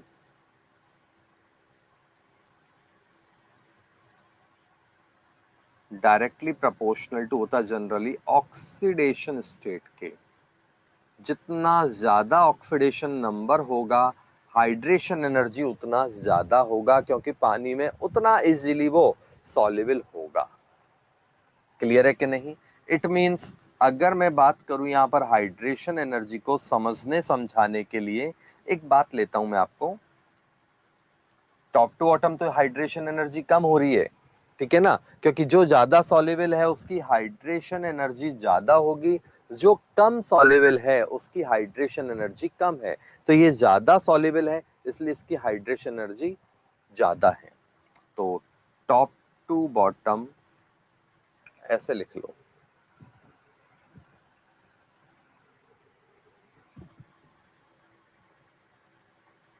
delta H hydration increases top to bottom, decreases increases left to right। ये दो पॉइंट है। लेफ्ट टू राइट चलने पर हाइड्रेशन एनर्जी कम होगी, सॉरी बढ़ेगी। इसका मतलब क्या हो गया? ये नीचे का तो मैंने बता ही दिया। अगर आपसे कहा जाए Na+ इसका हाइड्रेशन एनर्जी का ऑर्डर बताओ, तो इसकी हाइड्रेशन एनर्जी का ऑर्डर ये हो गया। तो ये हाइड्रेशन एनर्जी वाला कंसेप्ट भी मैंने आपको कंप्लीट कर दिया।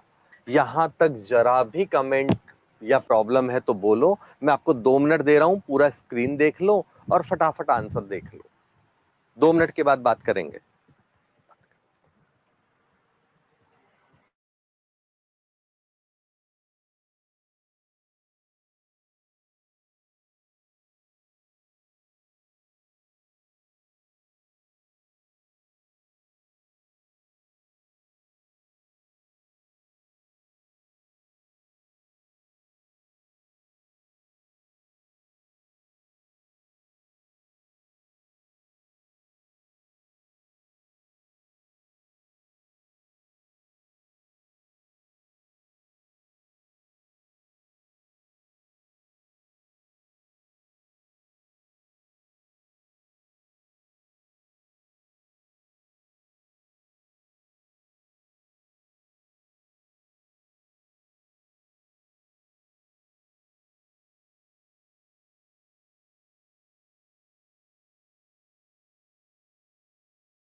चले हम आगे। ठीक है, ये आपका हाइड्रेशन एनर्जी और ऑक्सीडेशन नंबर वाला पॉइंट चल रहा है अभी। ठीक है, तो ये आ गया आपको समझ में, स्टेबिलिटी ऑफ ऑक्सीडेशन नंबर। अगर आपसे बात की जाए जैसे इनके अलावा बाकी और एग्जांपल, ये मान लो कि सब में आप कॉन्फ़िगरेशन जिंदाबाद वाला नारा लगा सकते हो, टेंशन लेने की जरूरत नहीं है। ठीक है ना, कॉन्फ़िगरेशन वाला कंसेप्ट आप लगा लो। अब हम बात करते हैं यहां पर, अगला जो पॉइंट है वो आपका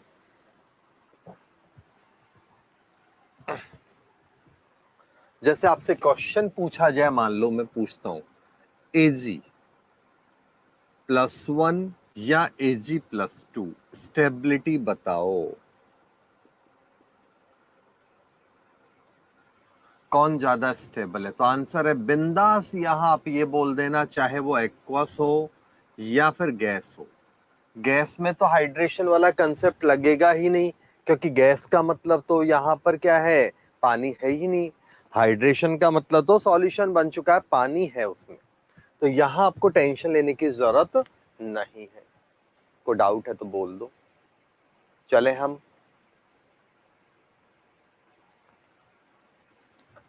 ठीक है, बाकी और कोई भी एग्जाम्पल हो, उन सब में यही बात आपको देखनी है। तो अब इससे पीछा छुड़ाते हैं, अब एसिडिक स्ट्रेंथ जो है, ऑर्डर देखते हैं अपन लोग। जैसे अगर मान लो एसिडिक स्ट्रेंथ का ऑर्डर बन गया तो कैसे क्वेश्चंस करोगे? मान लो Mn का एग्जांपल लेके समझाता हूं। MnO, Mn2O3, MnO2, Mn2O7। तो यहां पर क्या है, ऑक्सीडेशन नंबर बढ़ रहा है। जितना ज्यादा ऑक्सीडेशन नंबर बढ़ेगा, जितना ज्यादा ऑक्सीडेशन नंबर बढ़ेगा उतना ज्यादा एसिडिक नेचर होगी। कोई डाउट है तो बोल दो। ये अपना पॉइंट हुआ। इसी तरह से अगर मान लो मैं Cr के लिए लेऊं तो Cr, Cr2O3, CrO2, Cr2, CrO5। अगर मान लो मैं यहां पर एग्जांपल ले लूं तो आप ले लो Fe के लिए एक और एग्जांपल ले लो, FeO। Fe का इंपॉर्टेंट है ये भी, Fe2O3। तीन मेन पॉपुलर एग्जांपल है मैंने लिखे। तो आई थिंक आपको समझ में आ गया होगा ऑक्सीडेशन नंबर वाला कंसेप्ट भी। कोई दिक्कत है तो बोलो। बाकी तो ये है कि ज्यादा ऑक्सीडेशन नंबर है तो वो एसिडिक है। ये बेसिक की तरह हो गया। बीच वाले मेंबर्स एम्फोटेरिक हो सकते हैं। क्लियर है? ये कॉमन सेंस की बात रखना। चले हम आगे। अब देखो अगला पॉइंट है वो है अलॉय फॉर्मेशन। अलॉय फॉर्मेशन ये एक इंपॉर्टेंट पॉइंट है। इसके बाद फिर मैं एनसीईआरटी के थोड़े पेज पलटवाता हूं। अलॉय फॉर्मेशन का मतलब क्या है? तो अलॉय कौन बनाएगा जिनकी प्रॉपर्टी लगभग लगभग एक जैसी होगी। ध्यान रखना, ठीक है ना? तो D block elements due to similar properties, size and properties, D block metals used in alloy formation। D block metals alloy formation में काम आते हैं क्योंकि उनकी प्रॉपर्टी और ये सब लगभग एक जैसे होते हैं। पहला पॉइंट, ठीक है ना? दूसरा, साइज जो है ना फॉर अलॉय, मेन क्या है फॉर अलॉय? साइज जो है ऑलमोस्ट ±15% होना चाहिए। साइज 19-20, 15% के 19-20 होना चाहिए एक दूसरे का, ठीक है ना? बहुत ज्यादा डिफरेंस नहीं होना चाहिए। हाँ या ना? बोलो। चले, तो ये अलॉय के एग्जाम्पल है। अब हम जैसे एग्जाम्पल देखें तो कॉपर और जिंक दोनों यूज आते हैं, तो जो अलॉय बनता है वो क्या बनता है? बोलो। तो आंसर है इसमें लगता है ब्रॉन्ज। ब्रॉन्ज बनता है। कॉपर, जिंक, जैसे एक दो एग्जांपल बता रहा हूं, ये है तो ये बनता है ब्रास, ठीक है ना? तो ब्रास, ब्रॉन्ज ये कुछ इंपॉर्टेंट अलॉय है आपका, ठीक है ना? अगर आयरन के साथ कार्बन ले लिया जाए तो बन जाता सिल्वर।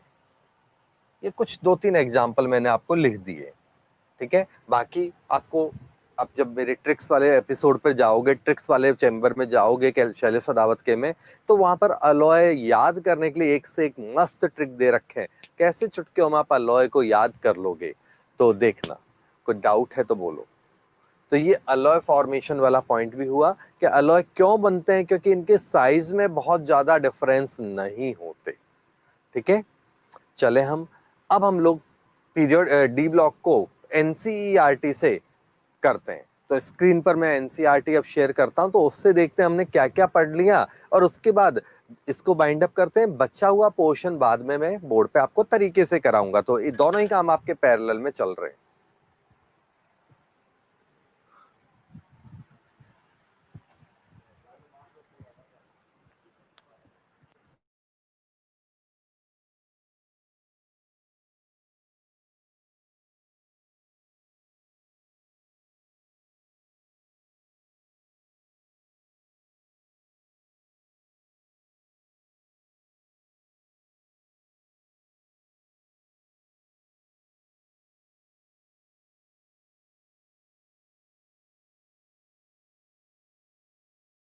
अगले पेज पर आओ।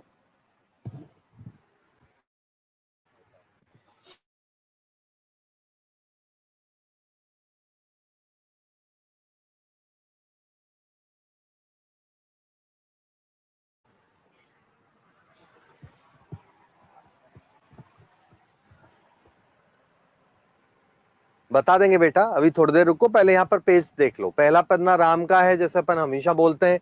तो पहले पेज में गेट टुगेदर है, तो अगला पेज लेते हैं हम लोग। तो ये तो एकदम फॉर्मल है, ठीक है। तो अगला पेज देखो, आपकी टेबल वाला जो पेज है वो काफी काम आएगा, उसको ढंग से देखना।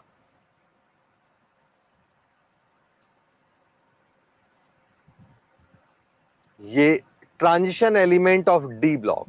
डी ब्लॉक एलिमेंट का वही इंट्रोडक्शन वाला पार्ट है, 3D 4D 5D series. D block element का जो पार्ट है वो है यहाँ पर 3D 4D and 5D series वाला। उससे पहले केवल और केवल ये है कि फर्स्ट ट्रांजिशन सीरीज है, ये सेकंड ट्रांजिशन सीरीज है, जो हम लोग ऑलरेडी पढ़ चुके हैं, ठीक है।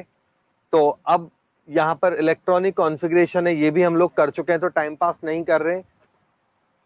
क्लियर? यहां तक कोई डाउट हो तो बोल सकते हो, अदरवाइज मैं इसको स्किप करके अगले पेज पर आता हूं बच्चों। डाउट है तो बोलते जाना तुरंत। एटमाइजेशन वाला पॉइंट है बेटा, मैं अभी करवा दूंगा, पहले ये टेबल खत्म करूं। ये आपका, ये जो टेबल है, इस टेबल को देखो आप। इस टेबल में आपका कॉन्फ़िगरेशन को शॉर्ट में लिखा हुआ है, जो हमने तरीके से पढ़ा है। मतलब यहाँ देखो, जिंक स्कैंडियम है, स्कैंडियम का मतलब 4s में 2 इलेक्ट्रॉन है, 3D में 1 इलेक्ट्रॉन है, तो 4s2 3d1 आ गया समझ में। जैसे कोबाल्ट है, तो 4s में 2 इलेक्ट्रॉन है और 3D में 7 इलेक्ट्रॉन है। तो ये हो गया इसका कॉन्फ़िगरेशन, उसको उन्होंने ऐसे लिख दिया है। कोई इशू? सब कुछ पढ़ चुके हैं हम ऑलरेडी, एक एक, बस लाइन टू लाइन आप एक बार अपनी तरफ से रीड करते रहना बच्चों, बाद में, अभी नहीं। सारा काम यही करोगे, घर पे क्या योगासन करोगे?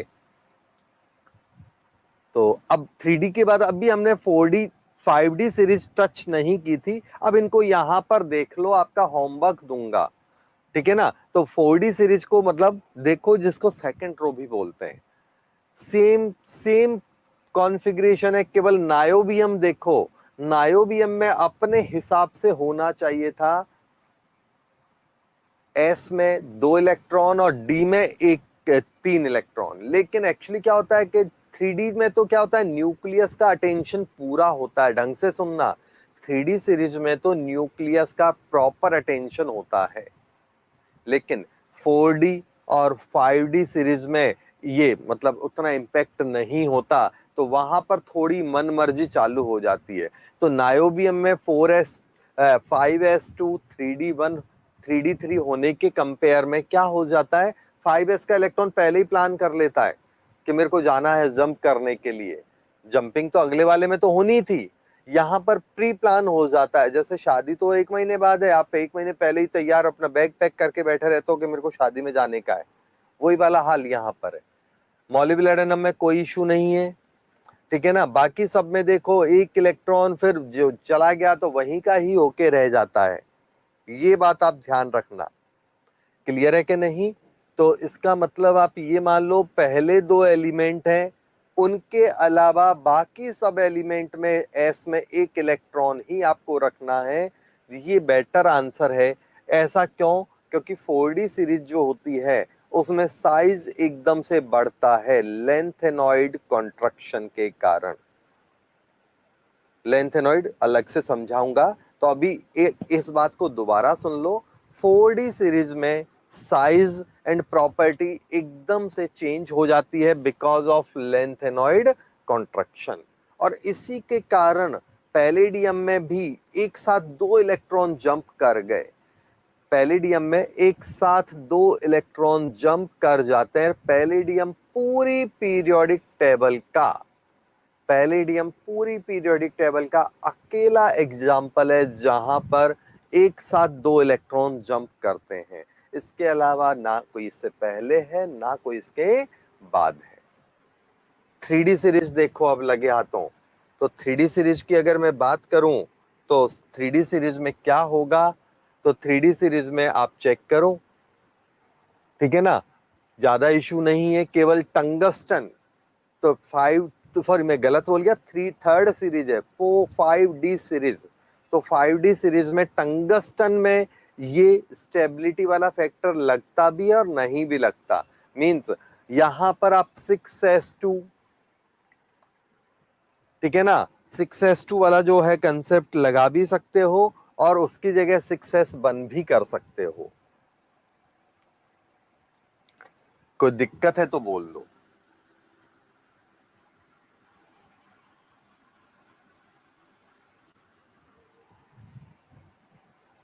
चले, आ रहा है समझ में। प्लेटिनम में भी यहां पर थोड़ा अनएक्सपेक्टेड होता है, ये आपको हल्का सा ध्यान रखना है। स्पेशल एक्सप्लेनेशन नहीं है, उसका कारण मैं आपको बताऊंगा। 6s और 5D की एनर्जी में बहुत कम गैप होता है, इसलिए तो वहां इलेक्ट्रॉन इजीली जंप कर जाता है। क्लियर है कि नहीं? चले हम आगे, बोलो।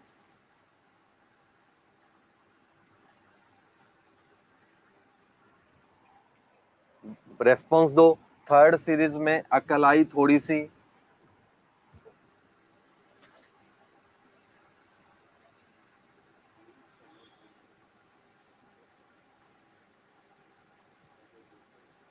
जल्दी बोलो भाई।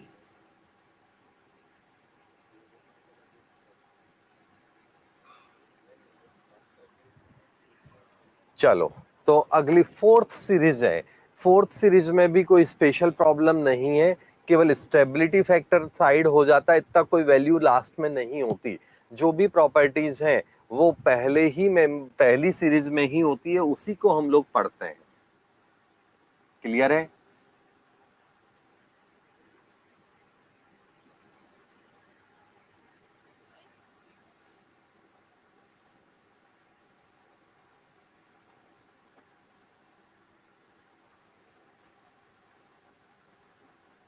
जल्दी रेस्पॉन्स दो। तो 1 मिनट दे रहा हूं, पूरे के पूरे एलिमेंट्स को देख लो एक बार, सारी सीरीज को।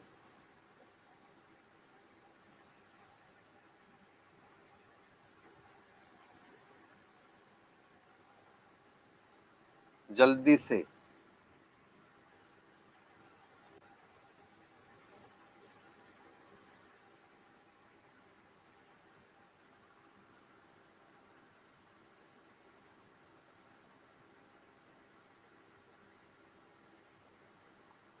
चलो, देख लिया आपने? कोई प्रॉब्लम है तो बोल दो भाई। तो अब मैं बोर्ड पे आपको समझा देता हूं, ये 1 2 प्रॉब्लम्स जो आई हैं वो। बोर्ड शेयर करें प्लीज। बोर्ड पे हम लोग करते हैं अब।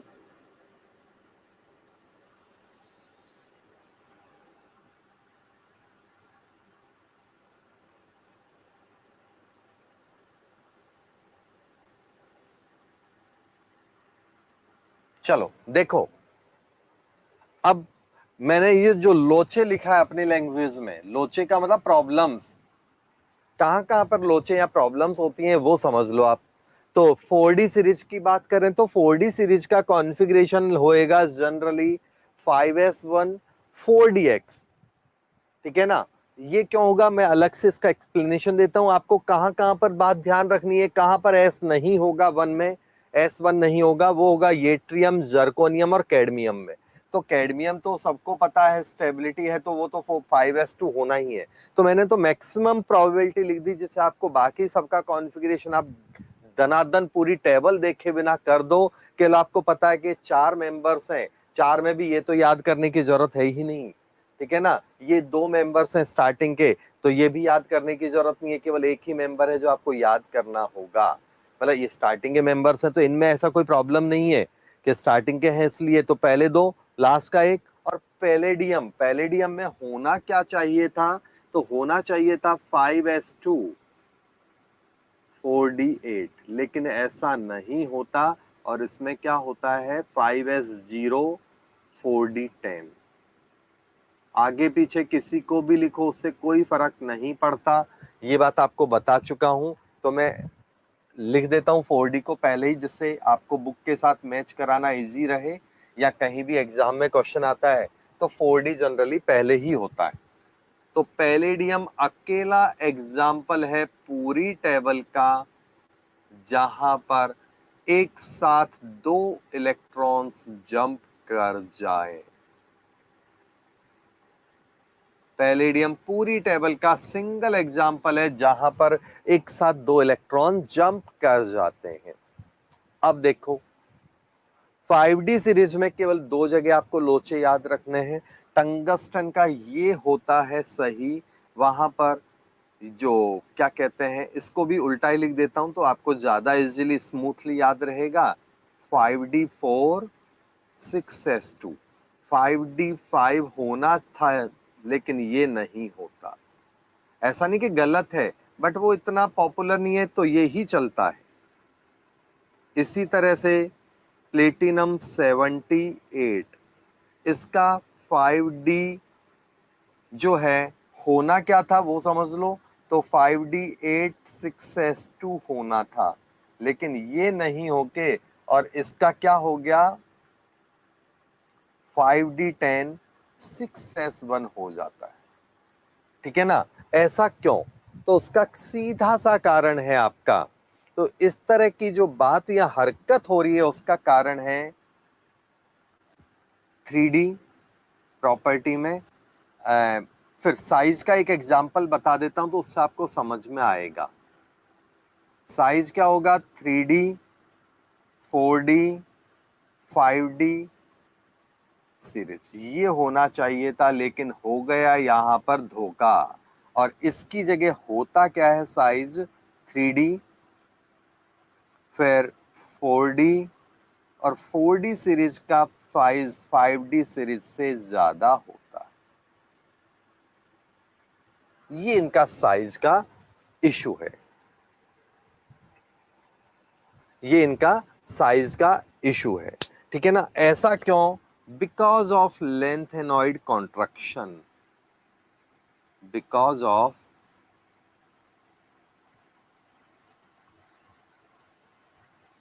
लेंथेनॉइड, पढ़ना बाकी है इसको, अभी एफ ब्लॉक आएगा जब पढ़ेंगे। तो लेंथेनॉइड कॉन्ट्रैक्शन के कारण क्या होता है, जैसे ही 4D से 5D सीरीज में जाते हैं तो साइज एकदम से कम हो जाता है। रिपीट करता हूं, 4D सीरीज से 5D सीरीज में जाने पर साइज एकदम से कम हो जाता है। साइज कम हो गया तो प्रॉपर्टीज चेंज हो जाएंगी। तो ये जितने भी कॉन्फ़िगरेशन के प्रॉब्लम आए हैं कि यहाँ पर जो है ना इस तरह से क्यों हो गया, या जो भी स्टेबिलिटी क्यों नहीं लगी, वो इसी के कारण हुआ है। दूसरा लॉजिक है एनर्जी डिफरेंस, जो है ना वो भी मैं यहां लगा दूं, एनर्जी डिफरेंस 3D सीरीज की और 4D सीरीज की एनर्जीज में थोड़ा अंतर होता है। ये है आपका मान लो 4s, ये है आपका 3D। ऐसे समझोगे तो आपको ज्यादा इजीली समझ में आएगा। ठीक है ना? ये 3D 4s का समझाया, लेकिन जब हम 5s और 4D में आते हैं तो ये डिफरेंस कम हो जाता है। ऐसे डायग्राम से समझा रहा हूं तो आई थिंक आपको समझ में आएगा। देखो यहाँ गैप ज्यादा है, यहाँ गैप कम है, और जब हम 6s और 5D में आ जाते हैं तो ये ऑलमोस्ट टच हो जाता है, बहुत ज्यादा गैप नहीं रहता। तो जैसे जैसे हम नीचे जा रहे हैं ऑर्बिटल्स का एनर्जी गैप कम हो रहा है, और इसी गैप के कारण क्या होगा, इलेक्ट्रॉन इधर चला मैं उधर चला वाला स्टाइल में चल रहा होता है। क्लियर है कि नहीं? बोलो कोई इशू है? मैं यहां पर लगे हाथों एक और पॉइंट आपको क्लियर कर दूं। ठीक है ना? यहां पर 4f जो होता है ना उसकी एनर्जी भी लगभग लगभग यहां पर सेम होती है। तो अगले थोड़े एक लेक्चर के बाद हम 4f भी पढ़ेंगे, तब ये बात आपको और इजीली समझ में आएगी। तो यहां पर क्या होता है, इनकी एनर्जी ऑलमोस्ट सेम है, एक का 90%, एक का 91%, एक का 92% है, सब एक जैसे ही लेवल पे हो गए, जैसे बोर्ड में रिजल्ट होता है ना उसका। हाँ, अंतर कब है, एक का 95, एक का 90, एक का 80, तब कहेंगे कि हाँ डिफरेंस है। पॉइंट्स में डिफरेंस है, ये 1% का डिफरेंस है, तो उसको तो गिनो मत आप, कहीं कोई दिक्कत है तो बोल दो। यहां पर देखो तो प्लेटिनम में, अच्छा मैंने यहाँ, सॉरी मेरा मिस्टेक है, सॉरी मैंने दो, वो टोटलिंग नहीं बैठ रहा था, वो ये है सही है, मैंने लिखने में मिस्टेक कर दिया था। एक्चुअली ऐसा क्यों जंप हुआ, उसका कारण है एनर्जी गैप कम है। 6s और 5d का एनर्जी गैप क्या है, कम है। तो 6s वालों को, क्योंकि उनको पता है कि अब आगे जाके तो जंप करना है, स्टेबिलिटी लेनी है, तो पहले एक्साइटेड रहते हैं। मैं एक दिन पहले जाके बैठ जाता हूँ वहां पर, आ गया समझ में। तो 6s वाला प्री प्लान करके जंप कर जाता, बोले यहाँ बैठा बैठा क्या कर रहा हूँ, यहाँ कौन से मतलब पहाड़ तोड़ रहा हूँ, तो बोले जाके पहले ही माहौल बनाता हूं मैं, तो यहां से इलेक्ट्रॉन जंप कर जाता है। ये इसका सिंपल लॉजिक है। कारण बाजू में ही तो है ना यार, अभी जा चले जाता हूँ, 2 दिन पहले आ जाऊंगा। जैसे आपके आपके खुद के फैमिली में फंक्शन है, मान लो आपका और आपके चाचा का मकान बाजू में ही है, चाचा के फंक्शन है, तो आप बोले मैं यहीं रह लेता हूँ, क्या रोज रोज घर जाना है, इधर उधर आना, यहीं पे रह लेता हूँ, रात को यहीं सो जाऊंगा, कल सुबह जल्दी तो काम करना है मेरे को। आ गया समझ में। तो यहाँ पर भी सेम वही बात है, उसी तरह से सोचोगे तो इजीली लर्न होगा। क्लियर है कि नहीं। तो जैसे, क्योंकि ये बात एफ ब्लॉक में आएगी अभी तो बहुत ज्यादा, तो एफ ब्लॉक में आप नहीं तो है ना धोखा खाओगे, सर पकड़ के बैठे रहोगे, तो आप मिंटॉस सेरिडॉन सारी टैबलेट साथ में रख के बैठना। क्लियर है, अगर ऐसे नहीं समझोगे तो ये तो बात हो गई है। ऋषि ने कुछ कहा था, ऋषि बोल रहा था, क्या कहते हैं, क्या कहते हैं, अगेन एक्सप्लेन, काहे क्या एक्सप्लेन करना बेटा, बताइए जल्दी से बोल दो। और एटमाइजेशन का सीधा सा है लॉजिक बच्चे, जो एक बच्ची ने पूछा था। तो एटमाइजेशन का मतलब जितने ज्यादा एटम्स के साथ जुड़ेगा, तो एटम्स के साथ जब कब जुड़ेगा, जब अनपेयर्ड इलेक्ट्रॉन ज्यादा हो, पहला पॉइंट। दूसरा है वेकेंट ऑर्बिटल ज्यादा हो, तो ज्यादा से ज्यादा एटम्स के साथ जुड़ जाता है। तो दोनों ही केस में ज्यादा एटम से जुड़ेगा, तो ज्यादा एटम से जुड़ने पर ज्यादा एनर्जी खर्च होगी, बॉन्ड बनेगा ना भैया, तो बॉन्ड बनेगा तो ज्यादा एनर्जी निकलेगी, ज्यादा एनर्जी निकलने का मतलब है एंथैल्पी ऑफ एटमाइजेशन ज्यादा होगा। थोड़ी बहुत फिजिक्स भी लगा लो, बेसिक है। बॉन्डिंग में वर्क होता है, वर्क डन बाय सिस्टम है, थर्मोडायनेमिक्स के हिसाब से जितना ज्यादा वर्क होगा उतनी ज्यादा हीट निकलनी है, हाँ या ना। तो एंथैल्पी ऑफ एटमाइजेशन किसका ज्यादा होगा, जिनके ज्यादा बॉन्ड बनेंगे। तो इसका मतलब एस ब्लॉक में तो बॉन्ड बनाने की ज्यादा नेचर होती नहीं है, वो कहेंगे एक बना लिया बहुत है भैया, अब कितना चाहिए, 2 बनाने के बाद तो कह देगा अब देखा ना हमारी तरफ तो ध्यान रखना, हमसे बुरा कोई नहीं होगा, क्योंकि वो ज्यादा से ज्यादा 2 बॉन्ड बना सकते हैं सेकेंड ए ग्रुप वाले, हाँ या ना। लेकिन डी ब्लॉक वाले कहते हैं वेलकम, हमारे पास जगह भी खाली है, जिसको जितना चाहिए दे के जाओ, है ना, हमारा गोडाउन बहुत बड़ा है, हमारा भंडारा बहुत बड़ा है। और अनपेयर्ड इलेक्ट्रॉन से शेयरिंग करनी है, कम ऑन, हम बिजनेस चालू करते हैं शेयरिंग करके, तो दोनों ऑप्शंस उनके पास इजीली होते हैं। बिकॉज ऑफ दैट क्या करते हैं, वो आराम से बॉन्ड बनाएंगे। कोई डाउट है तो बोल दो। मनीषा जी जल्दी से अपने वैल्यूएबल कमेंट दो, आपके कमेंट के इंतजार में बैठे हुए हैं। उसके बाद अगला टॉपिक चालू करते हैं स्क्रीन पर।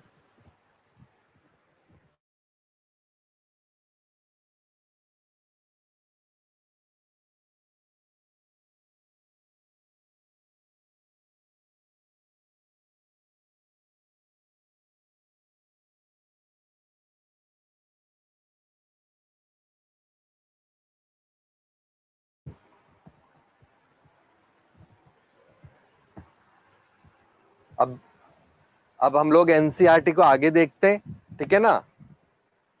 जहां तक पढ़ा उसके आगे एनसीईआरटी को भी पलट लेते हैं, तो दोनों काम आपके देखो अच्छा हो रहा है।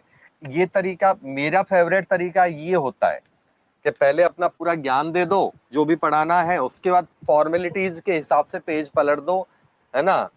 वो एनसीईआरटी से जैसे होता है ना, कई बच्चों ने पी ब्लॉक में ऐसा बोला नहीं सर एनसीईआरटी से कराओ, वो ठीक है, बुरा नहीं है, बट मन मेरा इस तरह से पढ़ाने में ज्यादा लगता है। जो अपना एक्सपोजर होता है ना, वो मैं ज्यादा अच्छा इस तरह से दे पाता हूँ, क्योंकि उसमें मेरे को खुद को कई बार बोर लगता है, क्या रीड करना है इस उम्र में। ठीक है, अब देख लो बच्चों, ये नीचे कॉन्फ़िगरेशन की राम कथा चल रही है, वो आप पढ़ते रहना घर बैठ के। आपको क्या पढ़ना है तो मैं पढ़ा दूं। उसके बाद मैंने आपको ऑलरेडी बताया हुआ है, जितने भी इंटेक्स और एग्जाम्पल्स हैं ये आपको ट्राई करने हैं। वैसे करवा दिए तो आपको ट्राई करने हैं, नहीं आए तो आप मेरे को बोलो कि सर ये क्वेश्चन नंबर हमें बता दो। तो इस पेज पर कुछ बात करनी है किसी को तो जल्दी से बोल दो, नहीं तो फिर हम लोग चलते हैं अगले पेज पर। जल्दी बोलिए।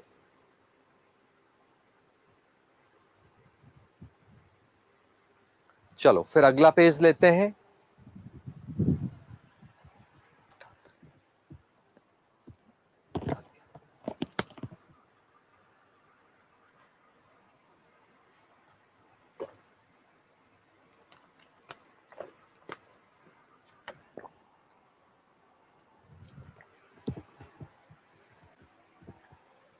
देखो यहां पर ये फिजिकल प्रॉपर्टीज वाला पेज है। अब तो ये फिजिकल प्रॉपर्टीज कहां से आई, तो सॉलिड स्टेट में आपने देखा होगा वही फिजिकल प्रॉपर्टीज यहाँ पर है। फिजिकल प्रॉपर्टीज मतलब उनकी स्ट्रक्चर कैसी है। ऐसा नहीं कि भाई ये बहुत इंपॉर्टेंट है आपके यहाँ पर, इतना सारा आपको याद करना है, ठीक है ना। बट कह कुछ भी नहीं सकते, क्वेश्चन कहीं से भी बन सकता है बच्चों, ठीक है। तो ये ध्यान रखना, आप इग्नोर नहीं करेंगे। अब लेकिन एक बात ध्यान रखना, यहां पर दो दो फिजिकल प्रॉपर्टीज दे रखी है।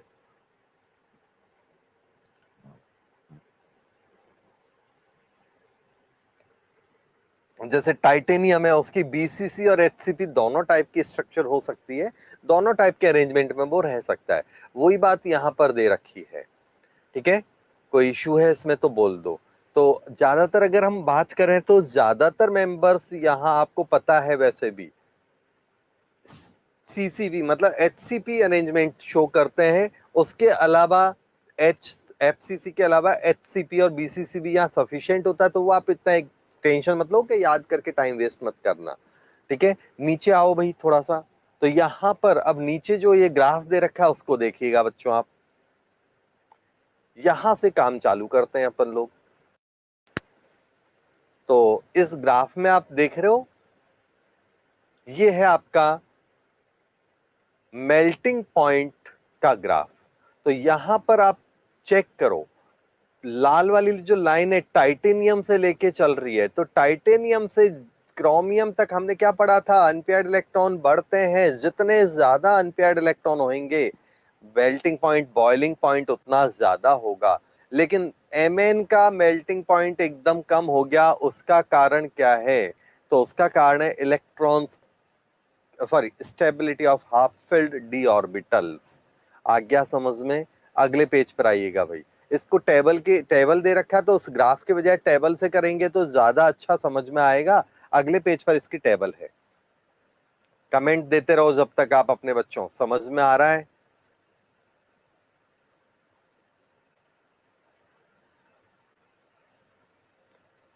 ये लो Manisha ji, delta H atomisation का ग्राफ है तीनों सीरीज का, वही सेम है। मिडिल तक बढ़ता है और उसके बाद फिर एकदम कम होता है। लेकिन आप देख रहे हो गड्ढा सीधा बन रहा है एमएन में, और फिर जिंक में तो सीधी सी बात है कि एमएन और जिंक वगैरह में स्टेबिलिटी है, तो वो क्या कहेंगे, भैया हम क्यों कॉम्प्लेक्स बनाए, हम उतना आसान, हम तो खुद स्टेबल है तो हम किसी के साथ जुड़े क्यों। तो उनकी एटमाइजेशन की एंथैल्पी एकदम से कम हो जाती है।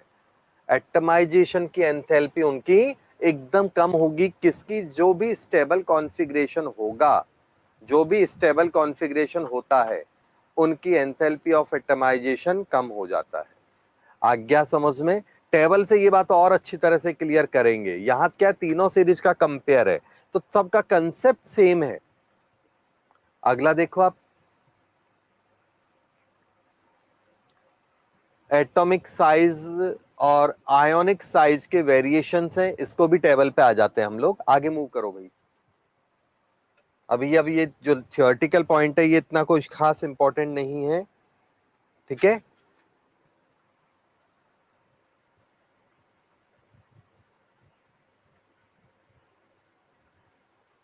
नीचे टेबल पे आ जाओ आप सीधे। हाँ, ये वाली जो टेबल है ना, ये 3D 4D को आप देखते रहना बच्चों। ये जो 3D 4D है वो तो आप देख लेना, टेबल को देखते हैं अपन, टेबल को पूरा जूम कर दो जिससे सब कुछ बहुत आसानी से बच्चों को समझ में आए।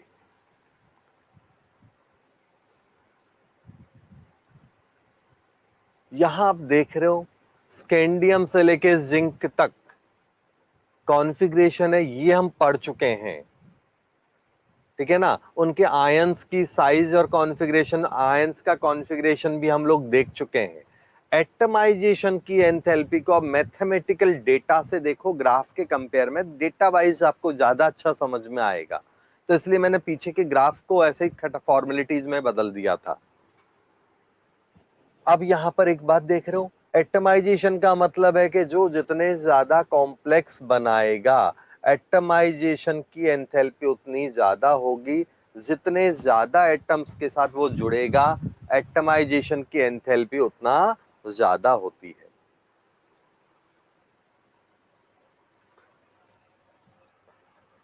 कोई डाउट है इसमें तो बोलो। तो यहां देखो आप, अप टू वेनेडियम भयंकर वाली बढ़ी, उसके बाद थोड़ा कम हुई, क्रोमियम में स्टेबिलिटी फैक्टर थोड़ा आ जाता है हाफ फील्ड का, और Mn तो प्योर स्टेबल है हाफ फील्ड के कारण, तो Mn का वैल्यू एकदम कम हो गया, हाँ या ना। तो क्रोमियम और Mn में डाउन क्यों हुआ, स्टेबिलिटी। इसके बाद आप देखो तो इलेक्ट्रॉन्स की पेयरिंग है, इसलिए एटम ज्यादा नहीं जुड़ेंगे, तो मिडिल पार्ट में आयरन, कोबाल्ट और निकल के एटमाइजेशन के वैल्यू लगभग लगभग सेम है। कॉपर का डाउन हो गया स्टेबिलिटी फैक्टर, और जिंक का तो एकदम शेयर मार्केट जैसे क्रश होता है ना वैसे हो गया। तो यहां पर ध्यान रखने वाली बात क्या है कि Mn और जिंक के एटमाइजेशन के वैल्यूज बहुत डाउन होते हैं एकदम से, और Zn में तो सुपर स्टेबिलिटी है D10 की, तो इसलिए इसका तो वैल्यू बहुत कम है।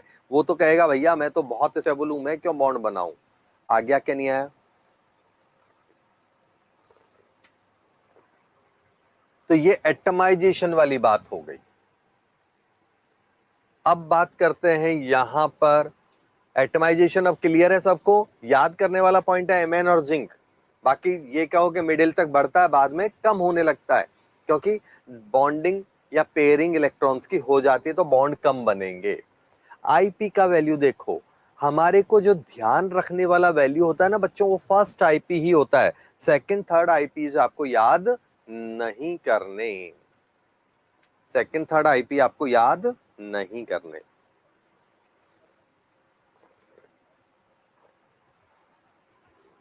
अब देखो तो यहां पर आईपी आपको अभी थोड़ी देर पहले ही समझाया था, पहले एनएफए ज्यादा होता है, एनएफए ज्यादा होगा तो आईपी क्या होगा, मिडिल तक बढ़ेगा, हाँ या ना। देख लो आप, फिर Mn के बाद मिडिल पार्ट में आईपी क्या होता है, लगभग लगभग सेम चलता है। आप देखो आयरन, कोबाल्ट और निकल के आईपी में बहुत ज्यादा अंतर नहीं है, और लास्ट में आईपी एकदम स्टेबिलिटी के कारण बढ़ गया, तो Mn का आईपी एकदम जंप हुआ, पहला पॉइंट काफी, और जिंक का आईपी सुपर जंप हुआ स्टेबिलिटी के कारण। तो यहां पर हम लोग अगर बात करें तो हम क्या कह सकते हैं, आईपी लेफ्ट राइट चलने पर स्लोली बढ़ रहा है, जहां स्टेबिलिटी आ गई वहां पर एकदम तेजी से बढ़ जाएगा, और मिडिल पार्ट में आईपी लगभग लगभग सेम चलता है। जो अपन ने एक टेबल पढ़ी थी ना स्क्रीनिंग के बाद, वो वाली टेबल है। मेटेलिक रेडियस, आयोनिक रेडियस, ये देखो तो मेटेलिक रेडियस, सबसे पहले हम मेटेलिक रेडियस की बात कर रहे हैं बच्चों। स्क्रीनिंग इफेक्ट, स्टार्टिंग में स्क्रीनिंग इफेक्ट कम होता है, एनएफए ज्यादा होता है, एनएफए ज्यादा है, तो एनएफए ज्यादा होने के कारण क्या होगा, साइज कम होगा, हाँ या ना, बोलो।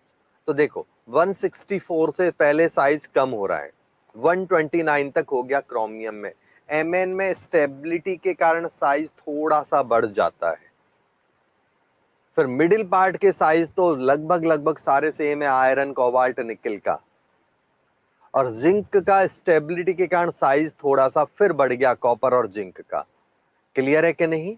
आपको वहां शॉर्ट में लिखवा दिया था, या वैल्यू के साथ उस बात को प्रूव कर रहा हूं कि सही पढ़ा है हमने।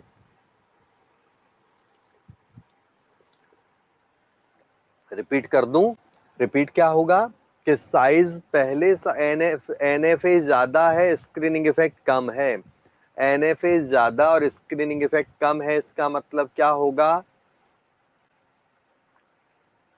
साइज कम होगा, है ना।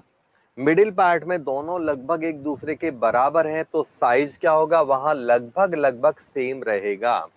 कॉपर और जिंक में स्टेबिलिटी आ जाने से साइज अगेन बढ़ जाता है। आयोनिक रेडियस आप देखो ऑलमोस्ट आधी हो जाती है।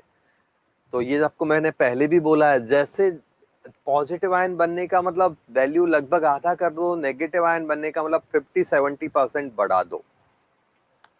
रिडक्शन पोटेंशियल, ये इलेक्ट्रो का पार्ट है, यहां उतना अच्छा समझ में नहीं आता है। यहां तो केवल आपको एक ही बात ध्यान रखनी है, लेफ्ट राइट चलते हैं तो रिडक्शन पोटेंशियल का वैल्यू नॉर्मली बढ़ता है। नेगेटिव वैल्यू कम हो रहा है, पॉजिटिव वैल्यू बढ़ रहा है।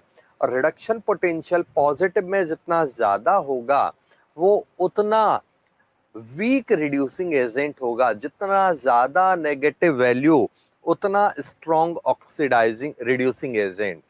तो इसका मतलब कौन अच्छा रिड्यूसिंग एजेंट है, क्लियर है आपको,